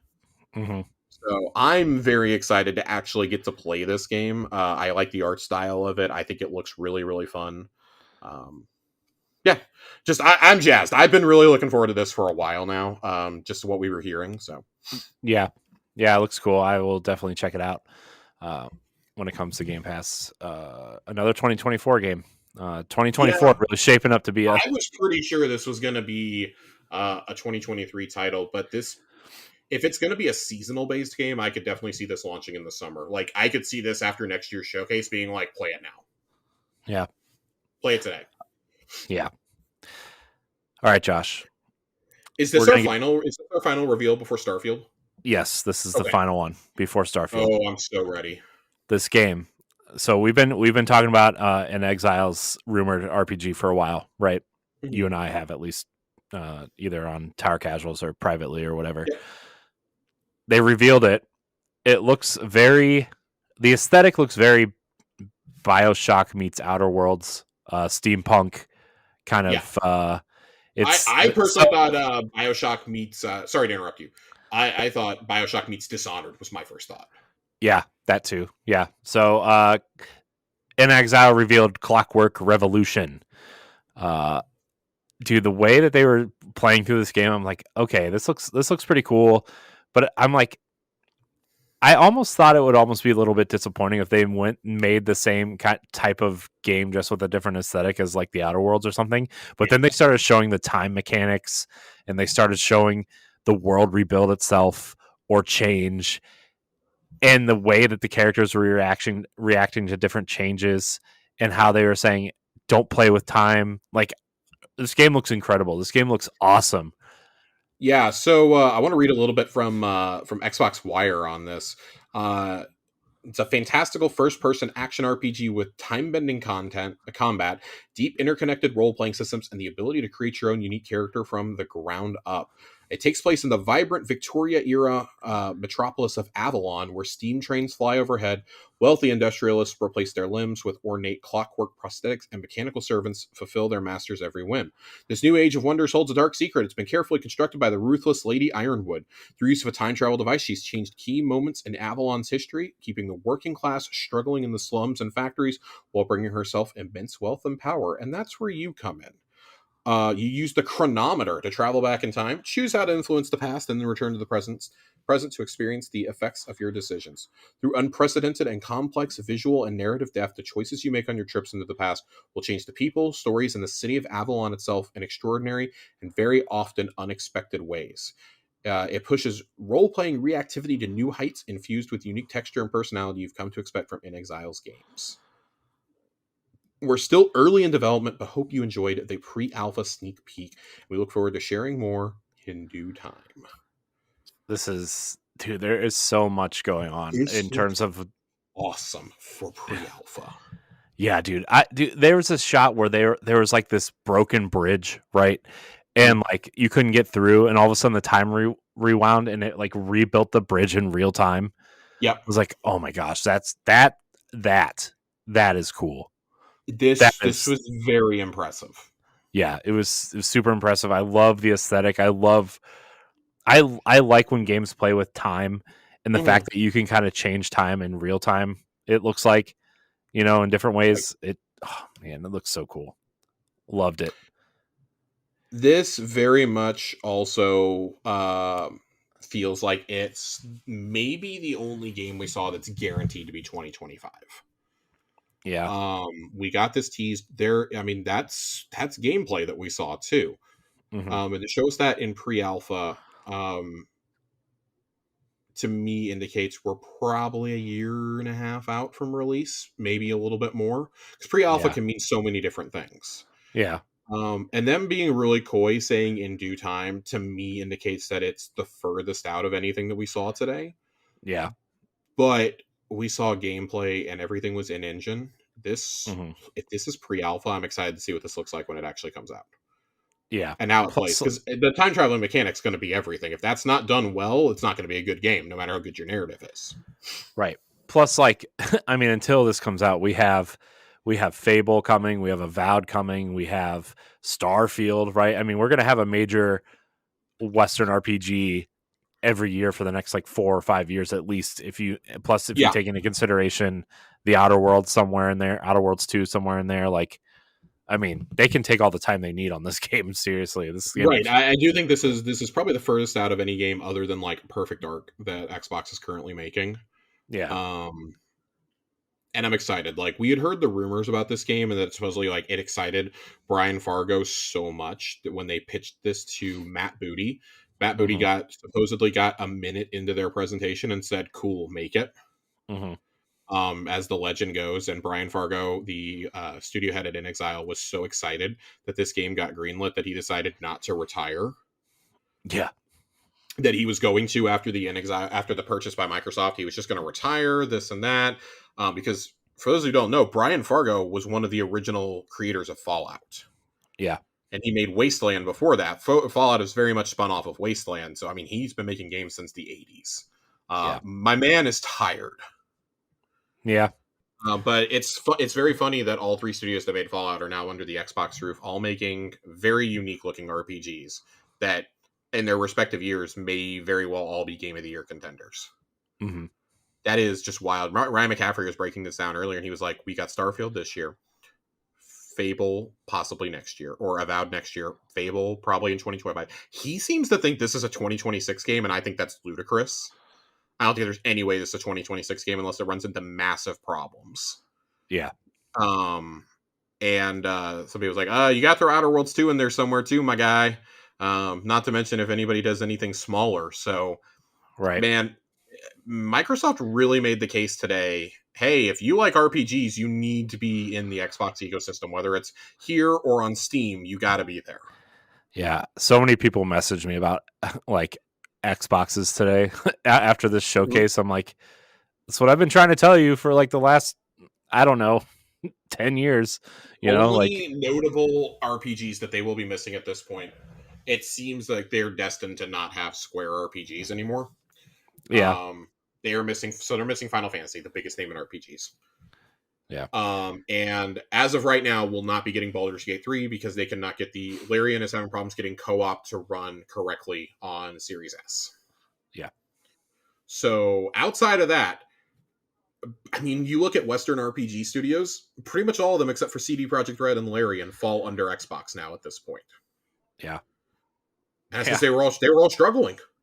yeah, Even Bethesda was looking for a buyer both pre and post 76. yeah, So, and then, I mean, in terms of Japanese developers, I mean, they've got the partnership going with Sega now. They basically looked at it and says, well, we can't compete with the money that's been backed up to Square. Why, yeah, and why would we? yeah, You would face such an outcry if you tried to make a Final Fantasy game exclusive to Xbox or a Persona game exclusive. So why not just go secure the Game Pass rights for these series? yeah, Because that's the thing is, like, I saw people trying to like replicate like the, oh well, all these games shown are going to come to PlayStation, and it's like, yeah, that's great that you can do that. The problem is that's not an effective graphic because everything you put there, with the exception of maybe 2 games, are all on Game Pass, which is the yeah, same price as PS Plus. It's actually cheaper than PS Plus. yeah, So your argument holds no weight, yeah. none. It's pretty wild. The But fact that I mean, also like I think almost until until maybe the Final Fantasy VII remake, I almost think that people preferred Atlas RPGs over Square at that point, right? I mean, because they hadn't really turned around yet. So, uh, not that that makes it any better or worse than not have Square, but like I still think Atlas is still a pretty decent get for them. I mean, So it's great. It's a great partnership to be into, and I mean, hey, like if that continues with them and with the like Dragon Studio, then man, yeah, what a great corner to be in. But yeah, if we're gonna talk things that were nutty, Corey, yeah. So be, before we go into hit me, the hit me. Starfield before we go into the Starfield stuff, do we want to talk about things that we kind of thought might be shown or wanted to see and didn't see, or anything that we didn't, Yeah. or So I solicited a little bit of feedback from some people on Twitter yeah, as to their thoughts on this. I want to get those pulled up for us real fast. Um, Michael Ratliff wrote in, shout out to Mike, by the way. Mike, if you're listening to this, Mike has been listening to stuff I've been putting out since my very first podcast.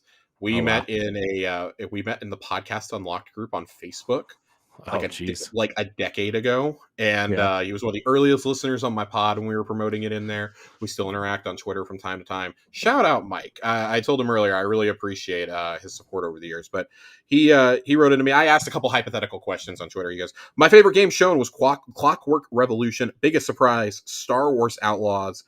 And then I asked, was there anything that we were expecting that wasn't there? And he says, the Age of Mythology Retold and the Fable Remaster collection. But he's like, that's definitely more of a pipe dream than expectation. Definitely a well-deserved W for Xbox. Um, yeah, yeah, I mean, right, Age of Mythology, or is that like Age of Empires and all that? A little surprising it wasn't there. I think it's there on Tuesday. I think that's Showcase hmm because they said they have games to announce at yeah, Showcase Extended. I hmm gotta think that's what these are. yeah, yeah, and on that point, like I'm shocked that we didn't see anything from Machine Games or id, really, but also QuakeCon. I wonder if Yep, they're saving those yep, announcements for yep. QuakeCon. I have an absolute conspiracy theory that I think hmm that Quake is being saved for QuakeCon. It's the first QuakeCon in person in years. Yeah, So I have that conspiracy theory. Austin Campbell also wrote in and says, Starfield was always going to be my favorite game shown, but the Atlas's new RPG was my oh shit moment. He told me he's watched this trailer like 5 times already. yeah, it's pretty Um, it's and a pretty then good one. he actually asked he asked us a question that we can answer. Do you think Avowed will be bigger than the Outer Worlds as a franchise? Yes, Yeah, probably. I would yes, I hundred would say percent. so. Yeah. 100%. How I was comparing this when I don't remember if I was talking to Austin or if it was a different friend I was talking to. I compared this to how Elder Scrolls started out with, two kind of like under the radar RPGs with Arena and Daggerfall, and then Hmm. Morrowind is where it burst into the mainstream because it was such a different game than the other Hmm. two. And I Yeah. was like, I think that's how people are going to see Avowed. I think Avowed could be the Pillars of Eternity franchise's Morrowind moment, and if Hmm. it is, that bodes extremely well for all of us. Yeah. Outer Yeah. Worlds is very much like Fallout in space, and there's nothing wrong with that. It's just like, and I think the writing and the characters are great. I just really didn't like the planets. I didn't like the exploration Yeah. personally. I felt like it probably needed like another. I mean, honestly, probably the DLC should have been part of the main game. Let's be honest. Yeah, but I wonder if that was like a budgeting constraint before the Microsoft Oh, purchase. it And had to have been. you know, I would say it had to be. I would say the Outer Worlds 2 will probably be a more fully realized vision Yes, of what they wanted, right? So, um, but I yeah, I would agree with that. I mean the id stuff and the machine game stuff, right? Like QuakeCon, I am a little shocked that they ended on the Series S announcement and So not a this was the game. most baffling thing to me. Like, Doubling down as on the Ray Series Apollo S, put huh? it, who is still buying a Series S right now? Yeah, I mean, so I okay, so I can answer that question actually. you. My no, not me. But so my nephews are actually Hmm. one nephew just got a Series S, and my other nephew wants one, and I don't know if they're going to get one for him or not. I haven't gotten that far in the conversation with them because Right. he's still playing on a base Xbox One, so uh they're working on the upgrade thing right now, but like the Series S is perfect for them because like they'll play Minecraft and Fortnite, and my older nephew plays some, like, he thought Starfield looked pretty interesting, and I Hmm. told him like, well, you're only going to be able to play it on this console, and I was like trying to explain to them the difference Yeah. between the consoles and why it's not coming to Xbox One and all that kind of stuff, but like it's for kids, right? Like the S Yeah. is for kids. So I'll say this. Phil said afterwards that most of the new Xbox adopters to the ecosystem this generation have been Xbox One S owners or Xbox Hmm. Series S owners, excuse me.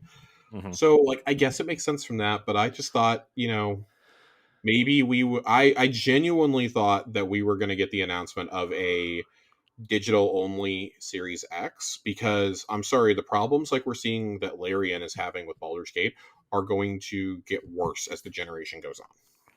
Yeah.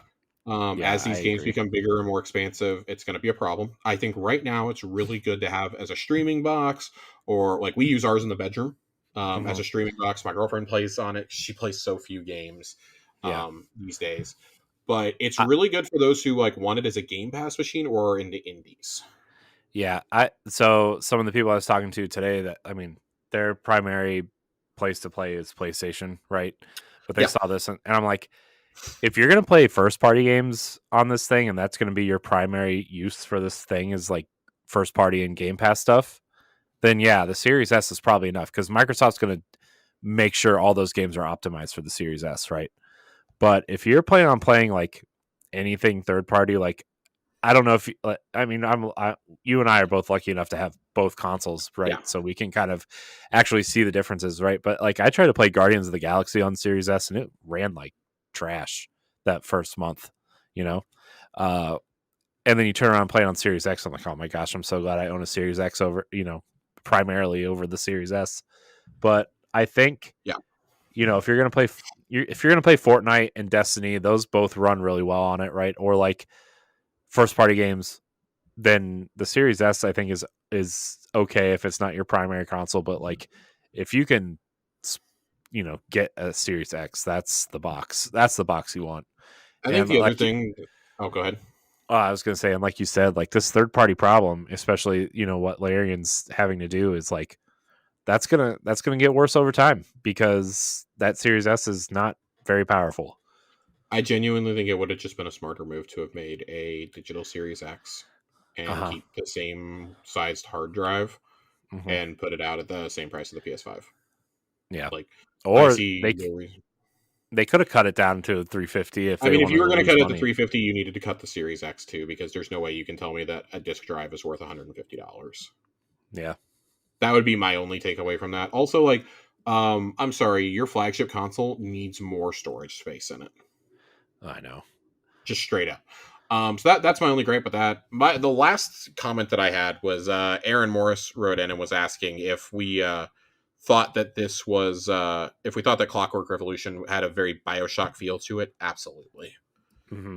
Absolutely. He was like, it looks great. I get the impression that was Aaron's favorite game that was shown, um, which knowing Yeah. him makes a whole lot of sense. Yeah, man, are we ready? Are we finally ready?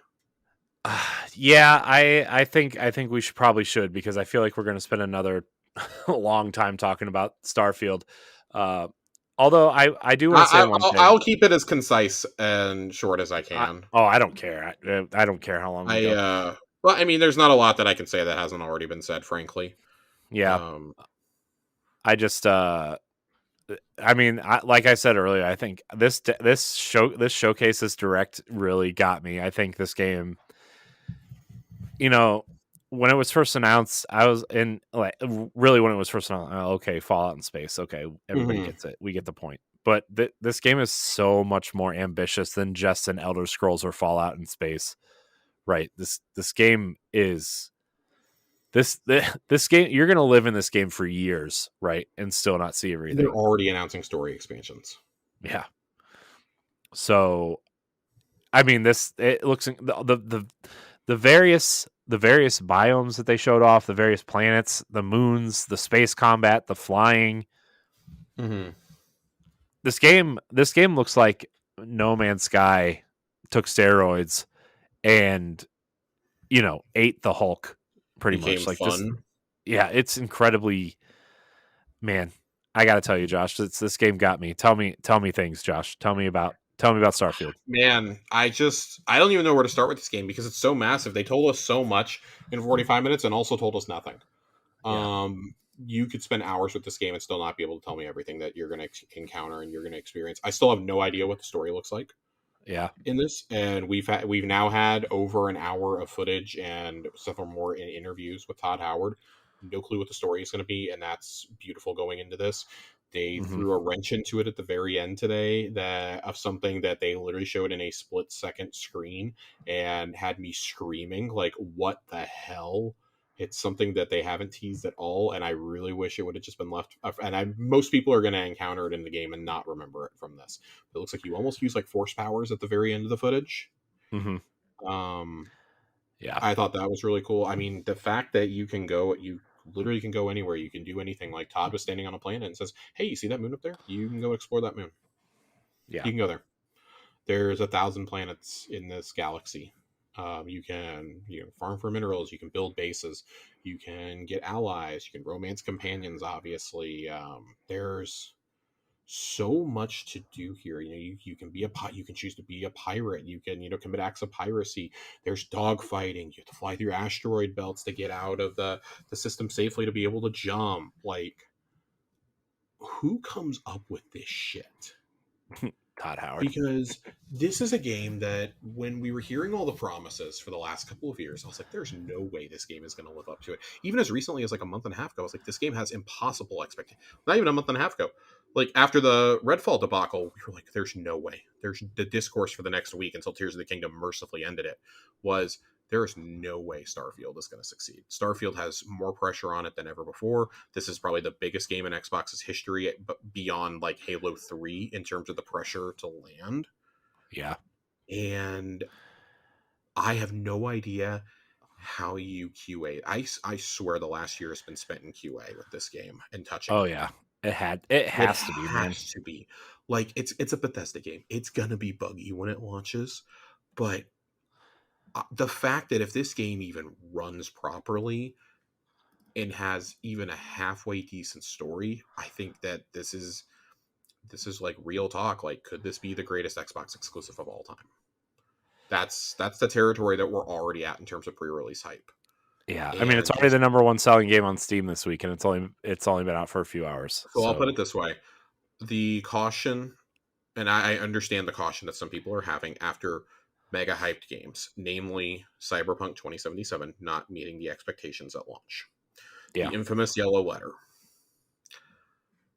I look at this and I go, I do not have the same feeling about that because we've already seen way more of this game than we ever did of Cyberpunk before it came out. Yeah. They are not trying to get this to run on Xbox Ones and PS4s that were released in 2012. Thank God. 2013, excuse me. Could you But imagine if they tried to release this on Xbox One? I wouldn't be playing it. I promise you. This thing would be locked 10 frames on it. Oh my gosh, that would be awful. Everything about this game is fascinating. Every goddamn thing is fascinating. And again, like I can't even begin to break down this direct because there's so much information in here. And I encourage and I implore everybody listening to this to please go watch this. If you do not watch anything else this summer from any of these shows, you need to watch this. This is essential watching for anybody who is interested in video games, who is interested in the industry and science fiction. This, when you watch this video, you see people who love video games. Yeah.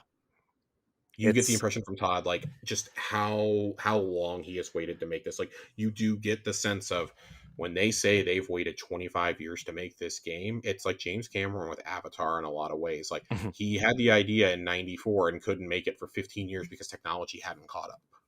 Yeah. I get the feeling here with this.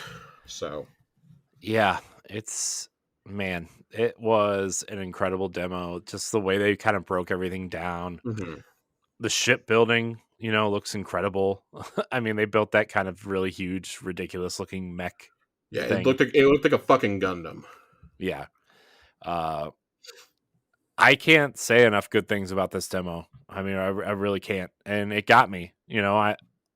Like I said before, Josh, I'm not a huge Bethesda Game Studios guy. Yeah. Like I played a ton of Oblivion when it came out because like that and Gears of War were like the only two games I owned for like a year until Halo 3 came out, I think. And then I played some Fallout and I've played a little bit of all of them, right? But like, yeah, man, this is looks something awesome.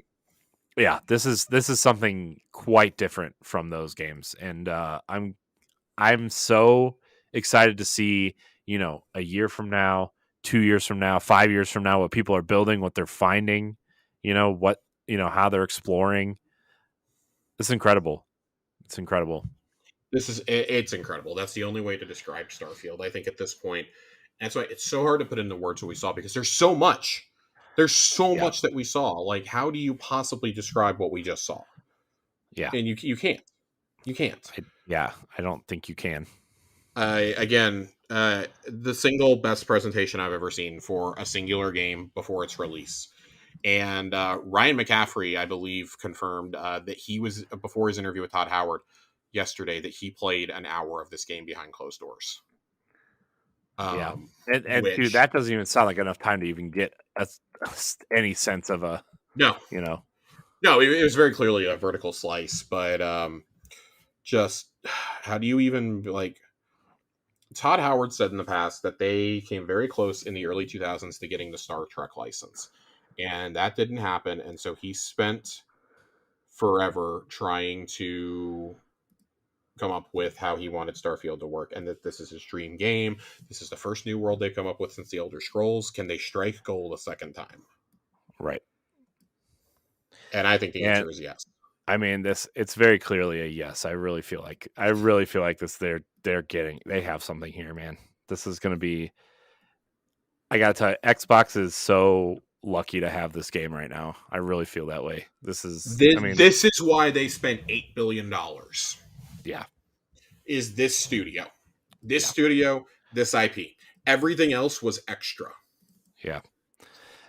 And everything else that's extra is amazing. Like Doom, Wolfenstein, Skyrim. I mean, obviously Elder Scrolls and Fallout, all amazing things. But this, man, this is what they spent that money on. So I'm glad. I'm so happy for them. I really am. So anything else you want to say about Starfield, Josh, before we kind of? No, I don't think there is anything to say. The reason why I don't have anything to say is I think it's best described Go watch it for yourself. Yeah. It is a 45-minute presentation for one game, but go watch it for yourself. Can I say first off that collector's edition is awesome. Yeah, that looks pretty. I Pretty cannot awesome. justify $300 for a watch though. I would get in a lot of trouble if I bought that. Number two, I am, however, buying the new Xbox wireless headset. Yeah, it looks pretty The cool. Starfield one looks awesome. I love the translucent mic, and on the controller, the triggers are translucent also. And those are available right now. You do not have to wait until September to get them. They're available now, which I'm glad for because my Xbox mic is on literally its last legs. I have the mic duct taped because it fell apart earlier. Oh my gosh, what are you doing? It is a 6-year-old headset. Yeah, that's That fair. was $45 when I bought it. So it has. If anybody ever tells you that Astros do not stay together, I don't know what to tell you. That thing survived multiple moves. It survived the cat biting it. It has survived countless Destiny rage quits. It's time, and I'm ready to get one of these Xbox wireless headsets. I've heard nothing but good things about them. So very excited. Very excited. 90s peripherals look cool. We did have one other question, and I wanted to ask you this now that we've gotten to the end of everything. We kind of addressed this, but was there anything we expected to be here that was not here outside of machine games? I would. Because I think that's far and away the most obvious. I mean, it would have been nice for an update on Perfect Dark, but I also think that game is so far behind where they want it to be that it probably would have done a disservice being here. It's been rebooted at least once. I hope so. My hope is that they don't make it a first-person shooter. First of all, I know they kind of semi-confirmed that for the last trailer, but I hope they go the third-person kind of stealth action game. I really do, with gadgets and stuff. I don't know if they will, but I have a little bit of hope since Crystal Dynamics is helping with it, and Certain Affinity is doing the gunplay, so so very confident there. Yeah, I am kind of surprised we didn't see Gears at all or the Coalition at all. I'm a little surprised. After the news that their side project supposedly got canned. I'm not too surprised. I think we would have seen that here otherwise. And I mean, it's entirely possible that, hey, sources are just mixed up and that game actually isn't canceled and it's just, delayed or something. I also feel like Gears is one of the only Xbox franchises you can walk out, drop a trailer, and say it's out in 4 months and it'll be fine. Yeah. I don't think we need a whole 18-month hype cycle for Gears of War anymore.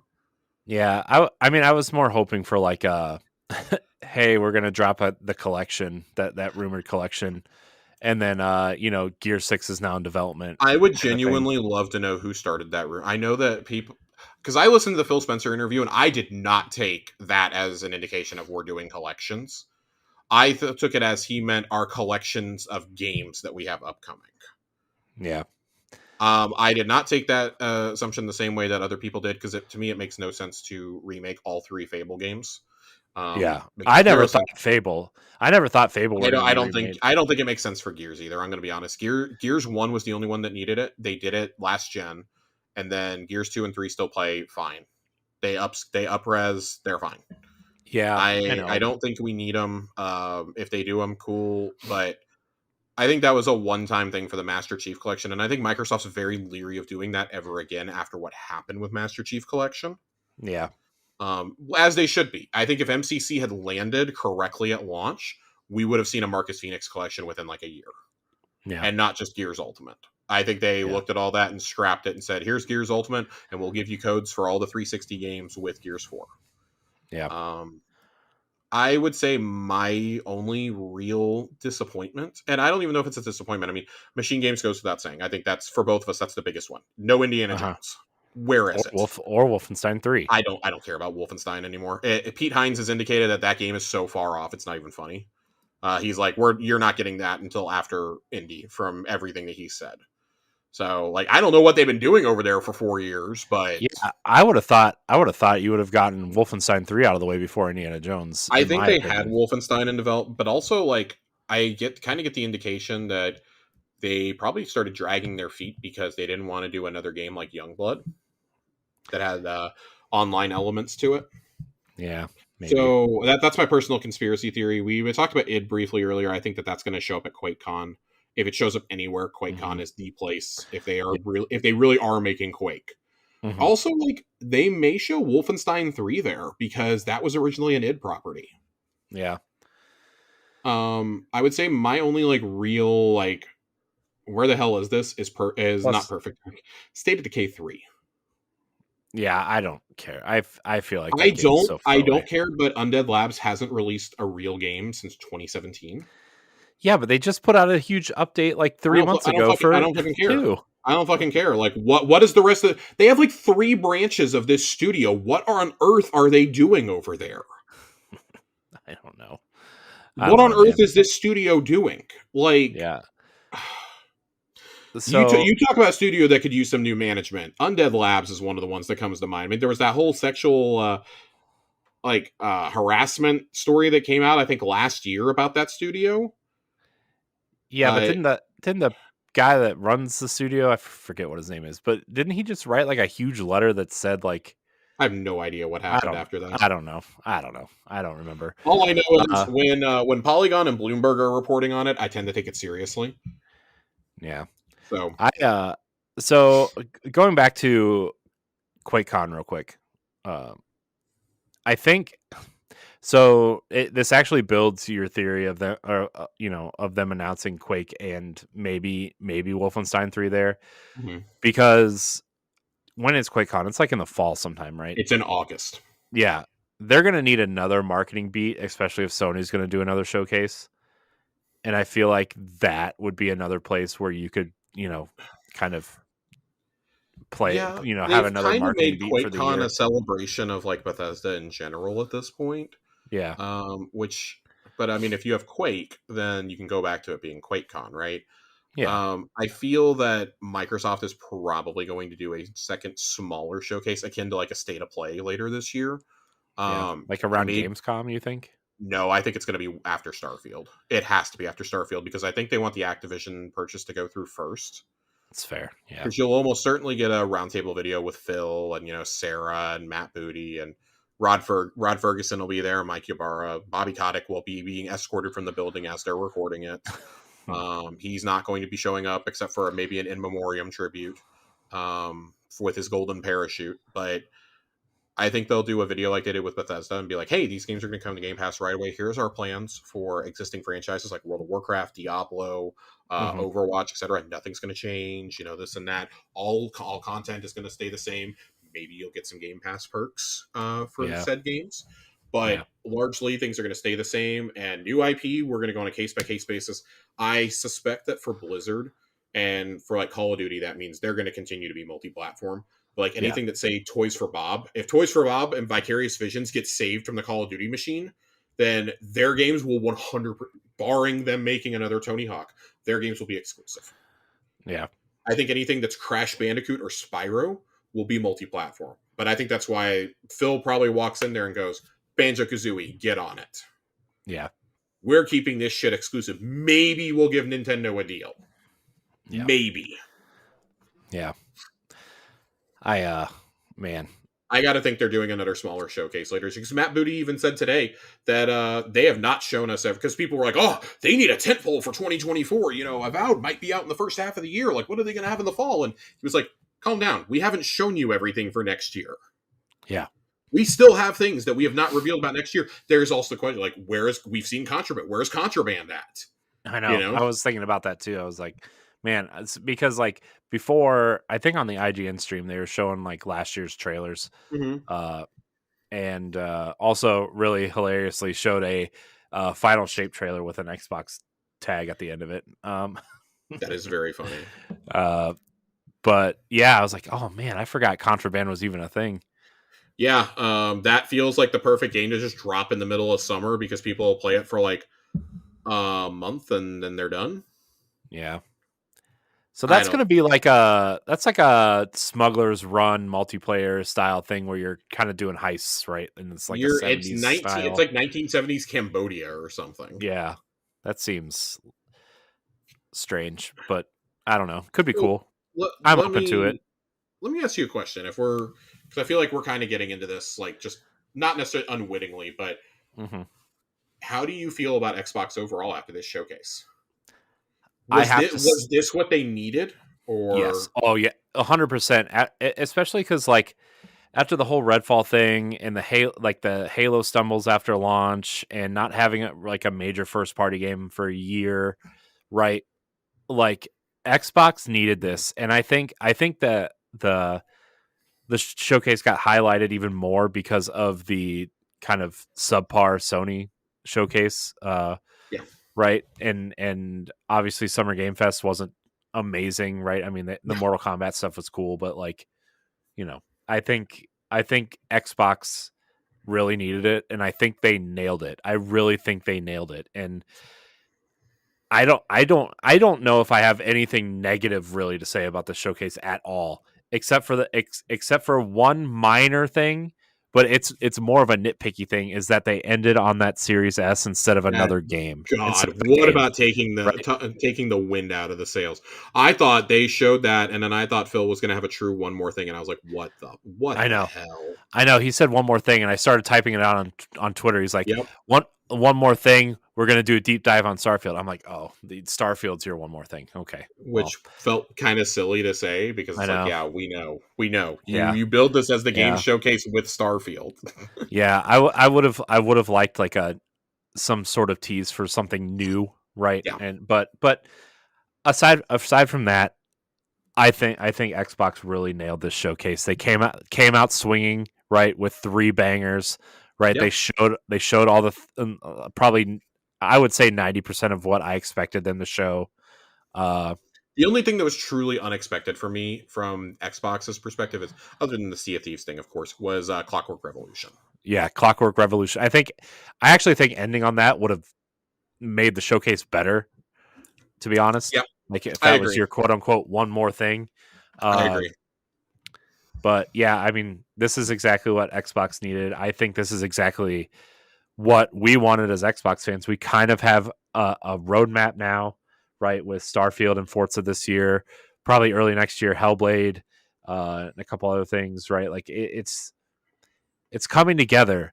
Yeah, Everything we've been talking about for the last, I would say, since Phil Spencer took over, and then Game Pass became a thing, the and then acquisitions. the acquisitions and day one first party games to Game Pass, like this all this patient. I wouldn't say patient because I mean the internet is loud and Yeah, obnoxious, but like this waiting as an Xbox fan really paid off with this, and it's finally like okay, we turn the ship around. Now we're full steam ahead, right? And the next 3 to 5 years looks super promising for Xbox. And yeah, that's without Halo. That's without a Gears announcement, although we know it's in development, right?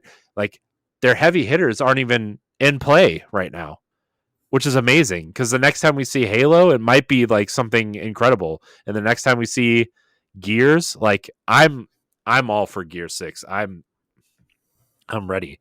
So, and then like Fable looks awesome. I don't know, man. I'm excited. I'm really excited for Xbox over the next 5 years. yeah. I think this set up a really good roadmap for like the next probably 2 years or so. hmm Yeah, For most of this to be out, next year. And I saw people like joking, like, "Oh, it's the showcase of 2024," and it's like, did you not watch the last two showcases? yeah, Did you not watch Summer Game Fest and the PlayStation Showcase? Because not a single fucking thing other than Alan Wake and Mortal Kombat is coming out this year from those. yeah. So I don't know. I think that this was exactly what Xbox needed. This was a shot in the arm. hmm But I've also like you and I have not been nearly as down on Xbox as a lot of the gaming community or like social media especially has been. Right. I always thought that was really overblown. Yes, Redfall was a massive stumble, but I want you guys to peep some of those review scores from the early PS3 days. I want you Yeah. to peep some of them for some of these early like PS4 games. Yeah. It's And I it's want to bad. I want to remind everybody too, like even though they aren't like the AAA bangers, right? Like we still over the last like couple years, we still got Hi-Fi Rush, we got Pentiment, I mean Grounded came out and launched pretty successfully. We got a couple third-party partnerships that were pretty awesome. Game Pass has been, getting a lot of huge day Yeah, one games. Like, I want to note, like you said when you started saying like the things that they've done right. I do want to note the one thing that I think Xbox has been doing really, really well in spite of all that. There's two things. One, they're multiplayer games. I think mhm. overall Oh those yeah, games we hear all the bickering and complaining about live service games, quote unquote, over with PlayStation's new initiative and stuff. And it's like, man, they're really trying this for a third time. Like Microsoft kind of nailed it in 2002 and has only gotten better. yeah. I remember the days of Mech Assault and Project Gotham 2, Halo 2, obviously, and then, going into the 360 with everything. I remember Xbox Sports Network. That's how far back I Oh remember. god, I yeah. remember I know. XSN. And, like, remember Remember? what a mega deal it was that EA was going to bring their games to Xbox Live? Yeah. Remember they wouldn't bring them over first because of the whole Ethernet thing, Oh, and then it Xbox tried was to make their own, and it was like, oh, remember NFL? What was it with Peyton Manning that just NFL didn't look? Fever. Yeah. Oh my And it god. was like, they did things like that. And, like, it was the only place to play EA games online until, like, 2008. Yeah. They were doing this on the OG Xbox. Like, Yeah. and you look at some of these, like, I said this after the PlayStation showcase recap. If a game like Sea of Thieves had launched on a Sony platform and done as bad as it did at launch, that game never would Mhm. have been given a chance to grow into what it is. Yeah. Instead, it's grown into becoming one of Game Pass's big, like, anchor games. It generates a ton of revenue, and it's got a lot of creative freedom. Like, I feel like they're always doing new things in Sea of Thieves. Like, I look at things like that, and that's why, like, okay, yeah, Halo Infinite has had some stumbles. Halo should not have those stumbles. This is an important franchise, but I think it's becoming less important when you look at these games that are taking new initiatives. And it's funny that they're like less the studios they're acquiring now feel like they're focused more on multiplayer. When you look at things like Activision and Blizzard, like that's a ton of multiplayer that you're bringing in, a ton of Yeah. multiplayer experience, because it allows their other teams to focus on just single player experiences now, or whatever they want to. Like, the other thing that I think they've done really, really well, and I hope they continue to do well, if Towerborn is any indication, I think that they're going to keep doing this. The smaller games. Hmm. We look at Yeah. even 2020. Like, 2020 was seen as a bad year for Xbox. I argued it was actually a pretty good year that just needed one or two anchor games. It needed a Hmm. Forza Horizon or a Halo Infinite. To be fair, Halo Infinite was supposed to anchor it, but you had Gears Tactics, you had Tell Me Why, you had Battletoads, you had Ori and the Will of the Wisps, you had Minecraft Dungeons, like Flight Simulator. you had Flight Sim. Like, that was not a bad year for software. No. No. Much much in the same way, last year was not technically a bad year from my perspective. It just lacked an anchor or two. You had As Dusk Falls, which I thought was very creative in its storytelling choices and its graphics. I actually really loved the look of that game. I would love for Interior Night to do another game with Xbox. You had Grounded come to a full release and not just be in beta, which it was breaking records even in early access when it first came out. And then you had Pentiment, which got 10 out of 10s from multiple publications. Yeah. Like, what more do you want? And then you had Hi-Fi Rush, which was a surprise drop earlier this year. And we had another Age of Empire. I think Age of Empires 2 came to console. You had GoldenEye come back. Like, Hmm. these are things, like, the little things matter. And I think that's something that Microsoft has done really, really well over the past few years. Yeah. It's incredible. I mean, It even like AAA, like you're talking about all these other games. Like Psychonauts 2 is like it's not like Psychonauts is some household name, right? And that's No. like something that really, I think that is a very complimentary game to when Halo and Forza Yeah, came out. that's a very, like, that's like a double A, if I had to Yeah. guess. Like, Yeah. that is a very double A game in the way that I feel like Compulsion's game is probably going to be, right? Um, like, I'm okay with these experiences though, because, like, Psychonauts 2 was my game of the year that year. Like, it was still the best thing I played all year. It was so worth the wait. I loved the original Psychonauts as a kid, and I finally got to experience it again as an adult. And it was amazing. The stupid theme park ride is still stuck in my head, like, all the time. I still find myself humming it. It's like, you get these experiences with Xbox, and I think that they've done a really good job at variety and everything else, that if we just have those tent poles, we're okay. And Matt Booty reaffirmed today, sitting there with the press and everything, saying that they aim to have a major triple A level game. Like, we're talking Starfield or an Avowed every 3 months this year and Yeah. next year. Mm-hmm. And I'm just like, okay, I'm here for it, man. They clearly see other games as like smaller ones, like Towerborn is going to help supplement that. Flight Sim is going to help supplement that. Yeah. And like, let's not. I think I got to praise another thing. ID at Xbox, they had the one stumble at the very beginning of Xbox One when they were like, yeah, Don Matrick was like, oh, we're not doing Summer of Arcade, we're not doing indies anymore. Indies do not become what they are on consoles as quickly as they do without Xbox Live Arcade. Mm-hmm. And without the Xbox Live Developer Program and things like that. Mm-hmm. Like, that's how we ended up with games like Limbo.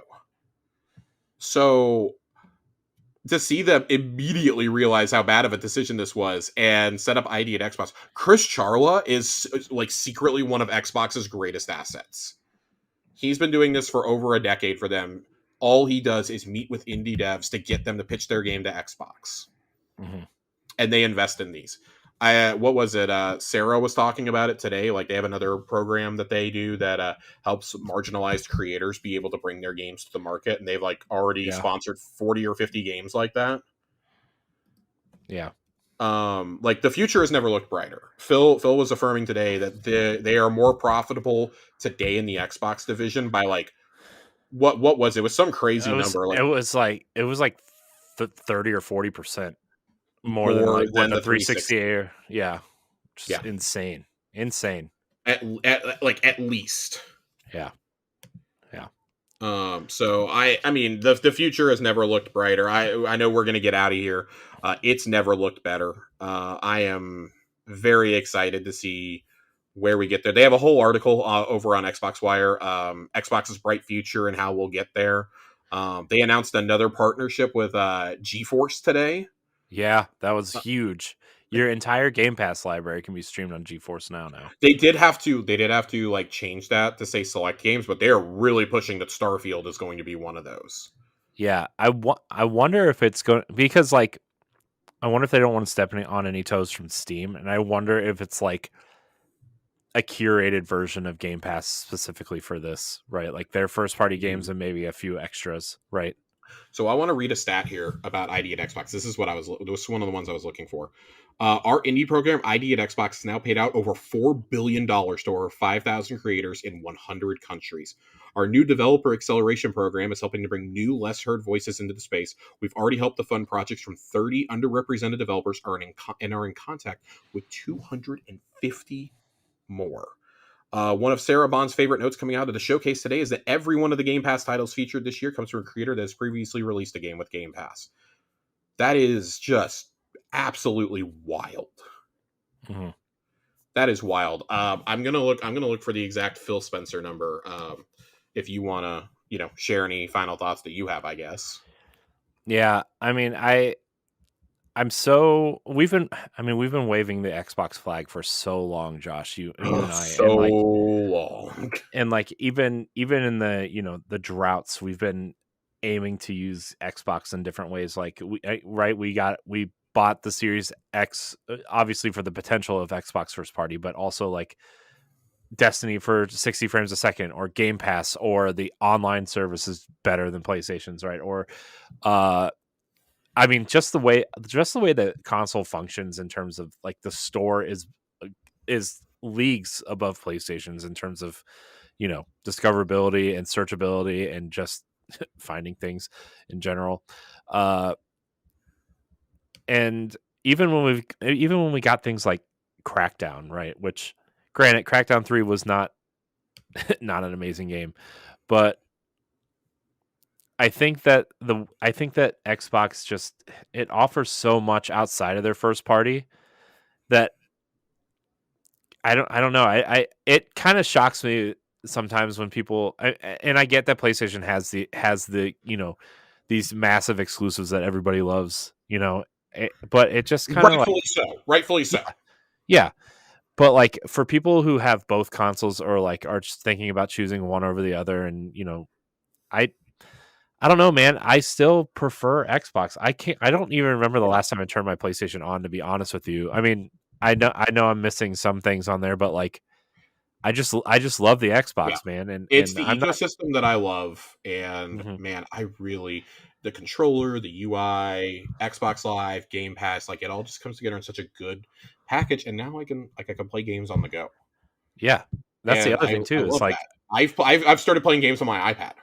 yeah, and that's the other thing too. Is like the cloud stuff. Although it's not quite there yet. Like it's Yeah. really serviceable for like, like you said, the new Stoic game, Tower, what is it called? Towerborn. Towerborn. Like that'll be perfect for cloud gaming, or Persona 5 Tactics, or you're never gonna go on there and play, do Destiny raids in the cloud gaming, or Halo No, multiplayer, I right? But famously like, tried to play. I tried to play PvP via cloud gaming, and it did not work. But it mm, held up for a strike. I did do Nightfalls on airport Wi-Fi a couple of oh years ago, man, and it that's actually ran pretty decently. that's brave of you. But like, I use my I use my Xbox every day. I Yeah. run all my apps through it, like Yep. YouTube and Yep. Netflix and Disney Plus. Like I run it all through there. I play games on it almost daily. I I mean, it's my whole entertainment center, and I think we're finally at that point that where what the Xbox One wanted to be when they revealed it. Yeah, Yeah. but they've changed them, like done such a great job of changing the message to where like it just happened naturally, aside from plugging your cable box into the console. But I mean, with the streaming I apps, like they really, kind of really miss that extra HDMI in. I'm gonna be do. honest. You do really? I genuinely used it because I ran my Switch through it. Oh, I ran my Switch oh, through it so that I could free up an HDMI port on my TV, but also so I could play things like Smash Brothers with my friends in an Xbox party. oh! That's yeah. I Yeah, never really thought about that. I guess I miss that, and I genuinely miss the snap functionality from early Xbox One. like Yeah, Connect. Oh man. I was one of the defenders of Connect. Chelsea and I were living separately at the time. We hadn't moved in together. We'd been together for about a year. I would be able to snap her in on Skype while I was Mhm. playing a game or watching Netflix or something, Yeah, and I loved that. I had my Connect hooked up for a long time, and then I got rid of it with my launch Xbox One. So and when I got the One X, and then I really missed it. So I ended up I ended up getting Todd Oxtra's old Connect and Friend of the buying the show, friend of the yeah, show. We friend of the love show, Todd. Todd Oxtra, secret friends. Yeah, please Uh go listen to Secret Friends. yeah. And I got the adapter, and I was like, oh man, this is great. And I kind of missed it with the Xbox Series X. I'm not gonna Yeah, lie. I never got the adapter, unfortunately. I do still have a launch day Connect sitting in a box in my closet. Mhm. I might have to try and track down an adapter, but I do have a few little nuggets from the behind Yes. closed doors media session today. Yeah. Yeah. We should probably do that, huh? These are sourced from Steven Totillo over at Axios and Imran Khan, both of whom are really good sources for industry news. Um, Xbox boss Phil Spencer says gaming revenue for the company is double what it was in the 360 era. Says Xbox has more players than ever, and they are expecting more than $1 billion in PC gaming revenue alone this year. He talked about being committed to the purchase of Activision Blizzard. We're trying to get to solutions with the regulators. Xbox Studios boss Matt Booty says they think they've turned the corner on game releases. Hints there are still 2024 games to come that haven't been announced. He also might have been hinting at 2025. It was a little bit vague. Goal is 4 big games a year. So your Starfields, your Avoweds, your Halos, things like that. Mhm. Todd Howard says he's mostly playing Starfield on a Series S when he's playing at home because his kids hog the Series X. Says it runs nicely on the Series S. And then that's all from Steven Totillo's feed. And then Imran says that Phil Spencer on Activision Blizzard King acquisition. We are out there to find the solutions to the regulators that have questions. Sarah Bond talked about how excited she was about Thunder Lotus, noting they sold over 2 million units of Spiritfarer, so they're very excited about 33 Immortals. Matt Booty notes that a lot of our teams have moved to developing on Unreal Engine 4 and 5. And this was the nugget I was talking about with Phil Spencer earlier. So many of our new customers this generation came from Xbox Series S. We've also heard the feedback on the 500 gigs on that console. Um, the last note, and I thought this was very funny. Phil Spencer notes that he's playing Diablo 4 right now. It has nothing to do with the acquisition. It's just a great game. Also says Zelda is incredible and Spider-Man in that showcase looked great. I mean, he's not wrong. I love the Xbox leadership team. Yeah. I do not know if there is a better group of people, and I mean, I would include Pete Hines in this. Yeah. I do not know if there's a better group of people suited to lead a company in this industry. It makes me miss the days of Reggie leading Reggie and obviously Iwata leading Nintendo, the days of Miyamoto leading him. And obviously we all miss Sean Layden and Shuhei and Adam Boyes leading. Oh my gosh. Yeah. Yeah. It's night and day with Jim Ryan. And it's so refreshing that we went to this, and it took a while to get here after Don Matrick and Phil Harrison nearly ran the brand literally out of town. Did I speaking of Jim Ryan, did I tell you I had a tweet go viral the other day? No. Yeah, I got something like 1,200 likes and like a ton of retweets, and I was responding. So I was so Gene Parker, the Washington Post, tweeted. Yeah. Oh, we love Gene. Yeah, tweeted out that picture of Jim Ryan holding the controller. You know, like I was like, capital G gamer playing the latest PlayStation hit of the month. Oh my god. I just I look at this team and knowing that you're about to add Rod Ferguson back into this group in a senior role. Rod is so cool, man. Rod is on a bucket list interview thing. I look at this team, and then that's not including like Fergus and Josh Sawyer over at Obsidian, who I think are like just two of the coolest creators on the face of the earth. Josh Sawyer's feed is talking about medieval church history and fixing bikes at swap meets and ranking shower water pressure at every hotel he stays at. Like, this is the kind of kooky content I'm here for. But like, you have Tim Schafer as part of that. You had up until like 2 or 3 months ago, you had Shinji Mikami. Like, there are so many people at these studios that are making these incredible experiences and these games that you want to play. And it feels like it's just like, I don't know, like a big summer camp every time these guys get together. Like, I know. The best thing I saw about this, last thing, I promise. The best thing I saw that summed up this show, I don't remember if it was from VGC or if it was from Polygon, but it said, for 2 hours, it felt like the magic of E3 was back because of Xbox. Oh, yeah, I saw that too. That is the best, most ringing endorsement I can possibly give this roadmap. It felt like we were all kids watching E3. I felt like I was looking at things that when I was a kid, I would have been so stoked reading in my Game Informer. I would have been sitting by the mailbox waiting for this issue as a kid. And I did. From the day they announced the GameCube, when the GameCube was there for the first time, that was the first E3 issue I ever had of Game Informer. Yep. I was obsessed from that point onward. I knew it was my goal to do something with this for the rest of my life. And here we are 20 years later. Yeah.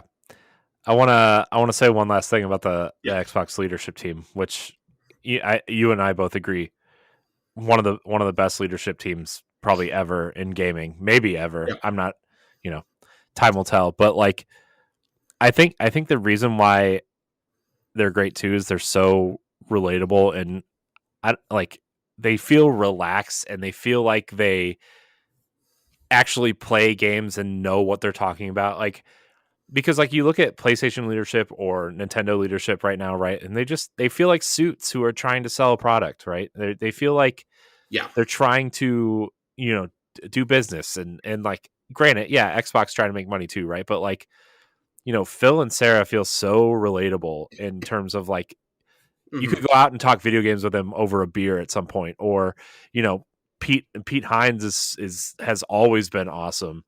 Uncle Pete, Uncle Pete. Aaron Greenberg's out there like taking pictures in Mexico like it's his job, or at what, FanFest, right? Like he was at FanFest LA.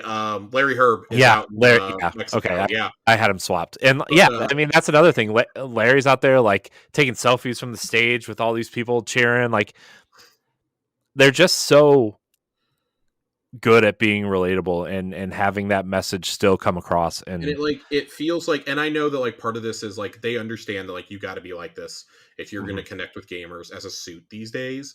mhm, But when I see like, because Reggie used to be, and that's why I long for Reggie and Sean to be back, mhm, right? Because mhm, they were very much of the mindset that Phil is like, we are gamers first and executives second. mhm. And that because we play these games, we want to make the games that we want to play. Right. And that's what, Phil has said is the most important thing to him is he wants games that he wants to play and that we want to play. Yeah. And this guy, you can add anybody as a friend on Xbox, and I love having him on my friends list to see what he's playing occasionally, Mhm, because it's always some new indie, or it was Destiny 2 for the longest time. mhm. It's been Diablo Yeah. for the last week. He was playing, despite all the criticism, he was still slugging it out in Redfall like a trooper. Yeah. And I I look at wonder these I guys wonder, and like, especially, like, the Redfall thing. Sorry, I didn't mean to Mhm. cut you off. No, no, But, you're like, you're good. I was rambling. especially the Redfall thing, like, him playing through it, like, I mean, obviously, the game didn't turn out how they wanted it to, right? But, like, him kinda slugging through it, I wonder also, like, it almost feels like he's playing it to, like, learn from the mistakes they made and try to figure out Mhm. how to better lead a team that maybe is struggling a little bit So, also. something that stuck with me, and this was from the Bethesda acquisition. Todd noted in that first video that they put out after it was finalized that when 76 came out and was a dud, he called Phil. And he said it was Mhm, to ask him for advice on what on earth do I do with a live service game that's a dud? Because mhm, this is uncharted territory for me. And he's like, that was the first call I made was to Phil, to Xbox. They were our partners for years and years and years. Who do I call? Who do I pick up the phone and call? Who has the experience? And I do think that part of that also was like, hey, please fucking buy us. yeah. But I do truly believe that that's when the conversation first came up. Mhm, But all kidding aside, it's like it shows that mutual trust, like the partnership that they have built for 20 years. That's why it didn't feel weird that they went and got Bethesda. It would have felt weird if Bethesda joined Sony or Nintendo. Them coming to Xbox felt like, and they even noted it, like Todd and Pete were like, it kind of felt like coming home. yeah. It felt like we've been here for 20 years, because they were the only ones we could get to work Morrowind with, and they didn't balk at it. They were like, what do you need from us? This sounds like a really cool game to have on our platform. And if we have the power to do it, we're going to do it.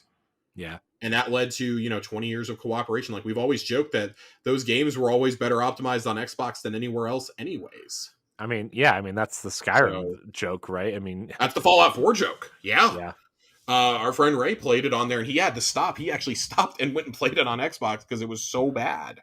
yeah, But yeah, anyways, all jokes aside, incredibly bright future. I can't wait. I just can't wait. I'm gonna play so many of these games. I'm gonna spend so much more time on my Xbox than I already do. yeah. I mean, my goal, I mean, I've kind of like, yeah, I mean, people who are stumbling across this who don't normally listen to Boss Rush content, but like, even on Nintendo Power Block, I've kind of like not shied away from that show, but like, I've been playing so much more Xbox, and like Zelda Mhm. came out, and it was like like, no offense to my Switch, but it's like the first time I turned my Switch on, and like, I don't know, since Fire Emblem came out, which was January, and I fell off of that pretty quickly, to be honest. And it's just like Xbox is where I want to be. I really do miss doing an Xbox podcast, right? But like, Yeah, there's no time in the schedule for that. But that's what these extra conversations are for, right? So, yeah. uh, and Xbox, I'm telling you, man, I had like 5 people reach out to me today asking me about if that new Series S was worth getting. hmm Uh, because they didn't want to spend $500 on a box, but they want to play Xbox games. I'm like, well, if you're only going to play Xbox games, yeah, totally worth it. Just get it, man. These games are going to Yeah. be, Get the 1 uh, terabyte. yeah. I don't know, man. I feel like it feels good to be like we've been waving the flag for so long, and the people are finally like hopping on. I don't, I want to be positive about the ecosystem and tell people like get Yeah. in here. This is an awesome place to be. This is the time. This is the time. The hype train is officially pulling out of the station right now. Yeah, Because yeah, we have some, it's not just hype, it's not empty hype, it's tangible for the first time in years. Like yeah, we've had good showcases in 2021 and 2022 which we were like, oh my god, these are like two of the best shows Microsoft's ever done. And this dwarfs those. Yeah. Like, yeah, there were things I wish I would have seen. I wish we'd have gotten an update on Silk Song. We knew that wasn't coming. Stalker and Replaced, we're not getting updates on those because of the war.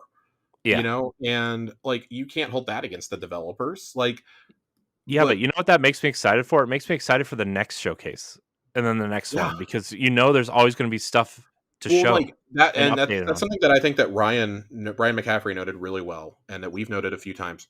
Think about all the other games we know that they're making that they didn't have here today. Think about what's going to be ready to show next time. And I saw like people in the comments be like, "Oh, we're probably just going to see all this same stuff again. All this was cutscenes," and it's just like, don't take the bait. Don't take the bait, guys. Mm-mm.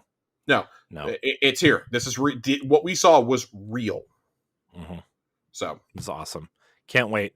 Any final thoughts, Josh? Before we, I've shared enough final thoughts. Get me out of here, Captain. All right. So yeah, everybody, go get an Xbox if you don't have one. Also, if you have a nice PC, obviously, sign up for Game Pass. You have all these games coming to PC also, which is also something we never touched on, right? You don't even need an Xbox to play these games. If you have a PC, you can play them. You arguably only need a phone. Yeah. Well, if you want to get really crazy, you need a phone or a low-res Chromebook that can run GeForce Now. Yep. They specifically say in here, the PC Game Pass catalog can be played on any device that GeForce Now streams to, like low-spec PCs, Macs, Chromebooks, mobile devices, and TVs. My LG Smart TV, my OLED has GeForce. Yeah. Did you, by the way, I mean, the Mac conference, did you see that Macs are finally getting a Proton equivalent that will run Windows games on Macs? Yeah, you got to pay thousands of dollars for it, though. I'd rather just build a PC at that point. I already have one. I'm recording on it. Unbelievable. Good to go. Anyways, I guess if I'm trying to work with Xbox, I shouldn't say I'm working on an Apple machine. It's fine. It's fine. I have Windows on my boot camp. He has a Surface tablet at home. No iPads in that house. No. Anyways, I want to, Josh, thank you again for joining me tonight. Yeah, absolutely. Thanks for having me. Man, I'm so hyped. Where can we find you? You guys can find me on Twitter at Josh_Finn, 2 N's, and you can find me every single Friday morning on Tower Casuals, the Destiny podcast, to hear me talk about Destiny and kind of talking about like whatever other game happens to capture my fancy right now. Right now, it's Diablo 4. It was Tears of the Kingdom for a few weeks. It's gonna be Final Fantasy soon. It's good eating over there. Yeah. That will be a Starfield only pod for the month of September. Sorry, Destiny. Oh man, it's fine. I kid, but also I'm like completely serious. You're not kidding. We know what's happening. I'm not. You can find me at IamCoreyHD on Twitter and Instagram. You can also find me on most of the things here on the Boss Rush Network. You can find new episodes on Mondays of the Boss Rush podcast. You can find these extras throughout the week and spotlight episodes, which is pretty exciting ones coming up. So stay tuned for that. Subscribe to YouTube. Subscribe to the podcast. I want to thank everybody for watching and or listening. And until next time, we love you. Goodbye. This episode of the Boss Rush podcast is brought to you by, well, you. If you want to learn how to support the Boss Rush family of podcasts, head to bossrush.net or our Patreon at patreon.com/bossrushmedia. Thanks for helping us build something better. If you want to be a Patreon producer, head on over to patreon.com/bossrushmedia, and find out which tier is right for you. Our Patreon producers at the $5 tier or higher for this month are Adriel Munger, Austin Campbell, Celeste Roberts, Christian S., Sana Deering, Francisco Santillan, and Rebecca Jewell. Thank you for your continued support.